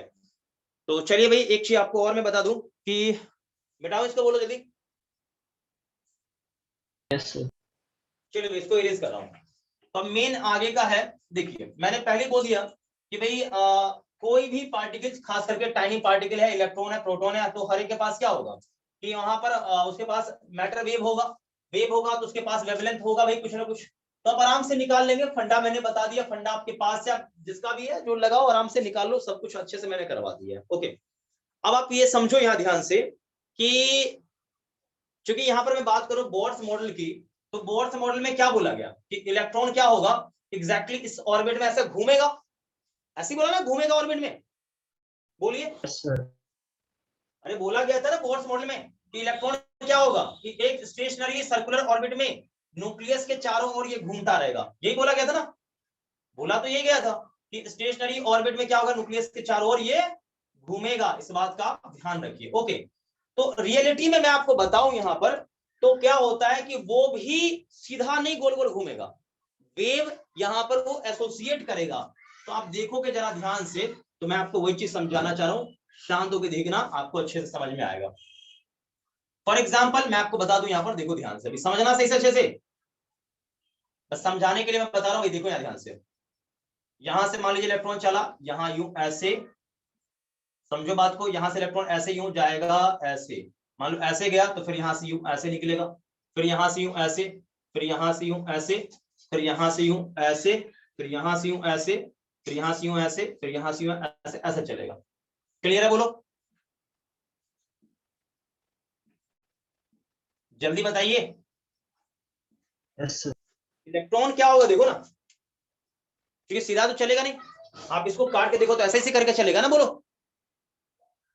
बताओ। तो यस ये सर। कौन सा ऑर्बिट था, ये ऑर्बिट कौन था, देखो ये ऑर्बिट आपका है, देखो एक वेवलेंथ, ऐसे हुआ ना, यहां से यहां का आप बात करो तो क्या होगा, ये एक्चुअल में लैम्डा, एक लैम्डा, यहां से यहां का कितना होगा, एक लैम्डा, और आप बात कर लो यहां से यहां का कितना, दूसरा लैम्डा, और यहां से यहां की बात कर लो तो ये तीसरा लैम्डा, ये सॉरी क्या हो जाएगा 1 2 3 और ये फोर्थ लैम्डा हो जाएगा। क्या ये बात ओके है, बोलो। Yes sir. चलिए ओके है। तो इसका मतलब यहां पर ये पता है कौन सा ऑर्बिट नंबर है, बताओ मुझे। ये ऑर्बिट नंबर 4 है, देखो ना 4 लैम्डा बना, 1 2 3 4, ये ऑर्बिट नंबर 4 है ये। क्या ये बात समझ में आपको आया या नहीं आया? आया सर। आ गया। तो इसी प्रकार से ये इलेक्ट्रॉन चलते रहता है ऑर्बिट में, ठीक है। तो यहाँ पर आप देखेंगे ना, तो इलेक्ट्रॉन कौन सा वेव बना रहा है यहाँ पर, स्टैंडिंग वेव, क्योंकि ये प्रोपगेट हो रहा है, क्या ये बाहर निकल रहा है इलेक्ट्रॉन, क्या नहीं ना, तो ये स्टैंडिंग वेव बना रहा है। कौन सा वेव बोलो, स्टैंडिंग वेव। क्या ये बात ओके है या कोई दिक्कत है, बोलो। ओके। ओके है, ठीक है। अब आगे देखिए यहाँ पर, अब आप ये समझो कि h बाय लैम्डा, सुना भाई, h बाय लैम्डा ये आपका होता है, h बाय लैम्डा ये कहते हैं ना, h बाय लैम्डा ये क्या होता है, मोमेंटम p के बराबर होता है, यही कहते हैं ना, बोलो हाँ सर यही होता है। Yes sir. नहीं समझा, h बाय लैम्डा p के बराबर होता है, नहीं समझा क्या भाई, बोलो जल्दी से, नहीं समझा सर। समझ गया। समझ गया बेटा। यहाँ लैम्डा देखो तो एक्चुअल में लैम्डा क्या हो, देखो एक लैम्डा, दो लैम्डा, तीन लैम्डा, चार लैम्डा। किसके लिए चार लैम्डा हुआ, फोर्थ के लिए। फोर्थ तो और nth होता, nth ऑर्बिट होता, तो nth के लिए होता कितना, n लैम्डा होता, लैम्डा। बोलो होता क्या होता, n लैम्डा। यहाँ से लेंथ बोलो, अरे यस सर। ऑर्बिट नंबर 4 है, ऑर्बिट नंबर 4 है, ऑर्बिट नंबर 4 है, तो कितना हुआ, 4 लैम्डा है। तो nth ऑर्बिट होता तो क्या होता, n लैम्डा नहीं होता क्या, बोलो यहाँ से लेंथ। होगा सर। तो इसका मतलब यहां से यहाँ का लेंथ रेडियस के फॉर्म में क्या होता, रेडियस के फॉर्म में क्या होता, r के फॉर्म में, तो r के फॉर्म में होता है ये 2 पाई r। क्या ये गलती में लिख रहा हूं क्या, बोलो नो सर। बोलो, ये ठीक है। तो यहां से मुझे लैम्डा चाहिए, लैम्डा चाहिए, लैम्डा मुझे यहां रखना है। तो लैम्डा बराबर यहां से क्या होगा, जल्दी बोल, 2 pi 2 r pi n, R upon N. n होगा ना। ये वैल्यू यहां पर ये चिपका दे, यहां पर ये चिपका दे, ये वैल्यू यहां चिपका दे, ये वैल्यू यहां चिपका। तो h बाय क्या, जल्दी बोल, 2 pi 2 pi R N r n upon by n. n, नहीं ना। और यहां से ये क्या था, मोमेंटम, मोमेंटम को क्या m भी लिखते हो ना, और nth ऑर्बिट की बात है तो nth ऑर्बिट का वेलोसिटी होगा, बोलो हाँ सर। Yes sir. अब आपको ये पता है कि ये n ऊपर, नीचे से ये बेचारा ऊपर चला जाएगा, आप जान रहे हो ऊपर जाएगा, तो क्या होगा बोलो, n into h by 2 pi, okay. और यहां से r मैं उधर ले जाऊंगा, तो m v n into r n. क्या यही चीज, क्या यही चीज डी ब्रॉगली ने यूज किया था, बोलो बोलो। Yes sir. अब ये मुझे बताओ कि डी ब्रॉगली ने ये चीज यूज किया था, लेकिन उसने बोला था कुछ कि भाई ऐसा हम क्यों करते हैं, बोलो, नहीं बोला था। केवल उसने यही बोला कि देखिए nth ऑर्बिट में जो एंगुलर मोमेंटम होता है ना, nth ऑर्बिट में जो एंगुलर मोमेंटम होता है वो क्वांटाइज, भाई सीधा बोल दिया कि भाई कोई भी ऑर्बिट में है इलेक्ट्रॉन है, उसका एंगुलर मोमेंटम क्या होगा, क्वांटाइज होगा। अब क्वांटाइज बोलते ही मेरे दिमाग में एक चमका, अरे यार ये तो इंटीग्रल मल्टीपल होगा, एन का 1 2 3 कोई नंबर ही होगा यहाँ पर, लेकिन किसका बोल दिया भाई, ये इंटीग्रल मल्टीपल किसका होगा, h बाय 2 पाई का होगा, यही है। मतलब देखो ये बहुत पोस्टुलेट में लिखा था, क्यों है काहे है उसमें ये नहीं बोला गया, ये तो मैं अभी बता रहा हूं, अभी बता दिया, अब तो फिर आगे दिक्कत होगा ही नहीं, ठीक है। तो ये चीज देखिए, ये मैं बता रही मैटर वेव से मैं प्रॉपर्ली एक्सप्लेन में कर रहा हूं, ये डी ब्रोगली ने एक्सप्लेनेशन दिया ना किसका, क्यों ऐसा हुआ था। तो देखिए भाई, तो उस समय बोर साहब ने इसका यूज किया, काहे किया, क्यों किया, नहीं भाई उस समय पता चल पाया। भाई उसने भाई बोल दिया कि आप ये जान लो कि nth ऑर्बिट में जो इलेक्ट्रॉन है उनका जो एंगुलर मोमेंटम है वो h बाय 2 का इंटीग्रल मल्टीपल होगा, उन्होंने बोल दिया ऐसा होता है, आप भी मान लो बात खत्म है। लेकिन प्रॉपर एक्सप्लेनेशन यहां से आता है, यहां से मैटर वेव से। तो ये मेरे हिसाब से आप लोगों को ये पूरा एकदम प्रोसेस समझ में अच्छे से आ गया होगा, बोलिए। Yes sir. चलिए भाई, तो आ गया तो अच्छी बात है, इसको आप अच्छे से नोट कर लीजिए, फिर अगले वाले सेशन में हम लोग मिलेंगे तो फिर इस पर हम डिस्कशन करेंगे, ध्यान रखिएगा इस चीज का, ठीक है। तो देखो मैंने ये प्रूफ कर दिया ये चीज, ये प्रूफ कर दिया कैसे आया है, ध्यान रखिएगा, ठीक है। आगे हम लोग बाद में देखेंगे। मैटर वेव आपका यहीं पर समाप्त होता है। मैटर वेव क्या, आपका dual nature of radiation and matter पूरा मैंने कंप्लीट कर दिया है। और अगले सेशन में जब हम लोग मिलेंगे तो अगले सेशन में हम लोग का प्रॉपर्ली स्टार्ट हो जाएगा, क्या चीज प्रॉपर्ली हम लोग का स्टार्ट हो जाएगा, एटम से स्टार्ट होगा। और मेरा कोशिश ये रहेगा कि एटम्स में जितना अधिक से अधिक मैं करवा दूं, ठीक है, मतलब कोशिश मेरा रहेगा मैक्सिमम मैं पोर्शन करवा दूं अगले सेशन में। हालांकि अगला सेशन आप लोगों का सीधा होने वाला है कब, ट्यूसडे को होगा।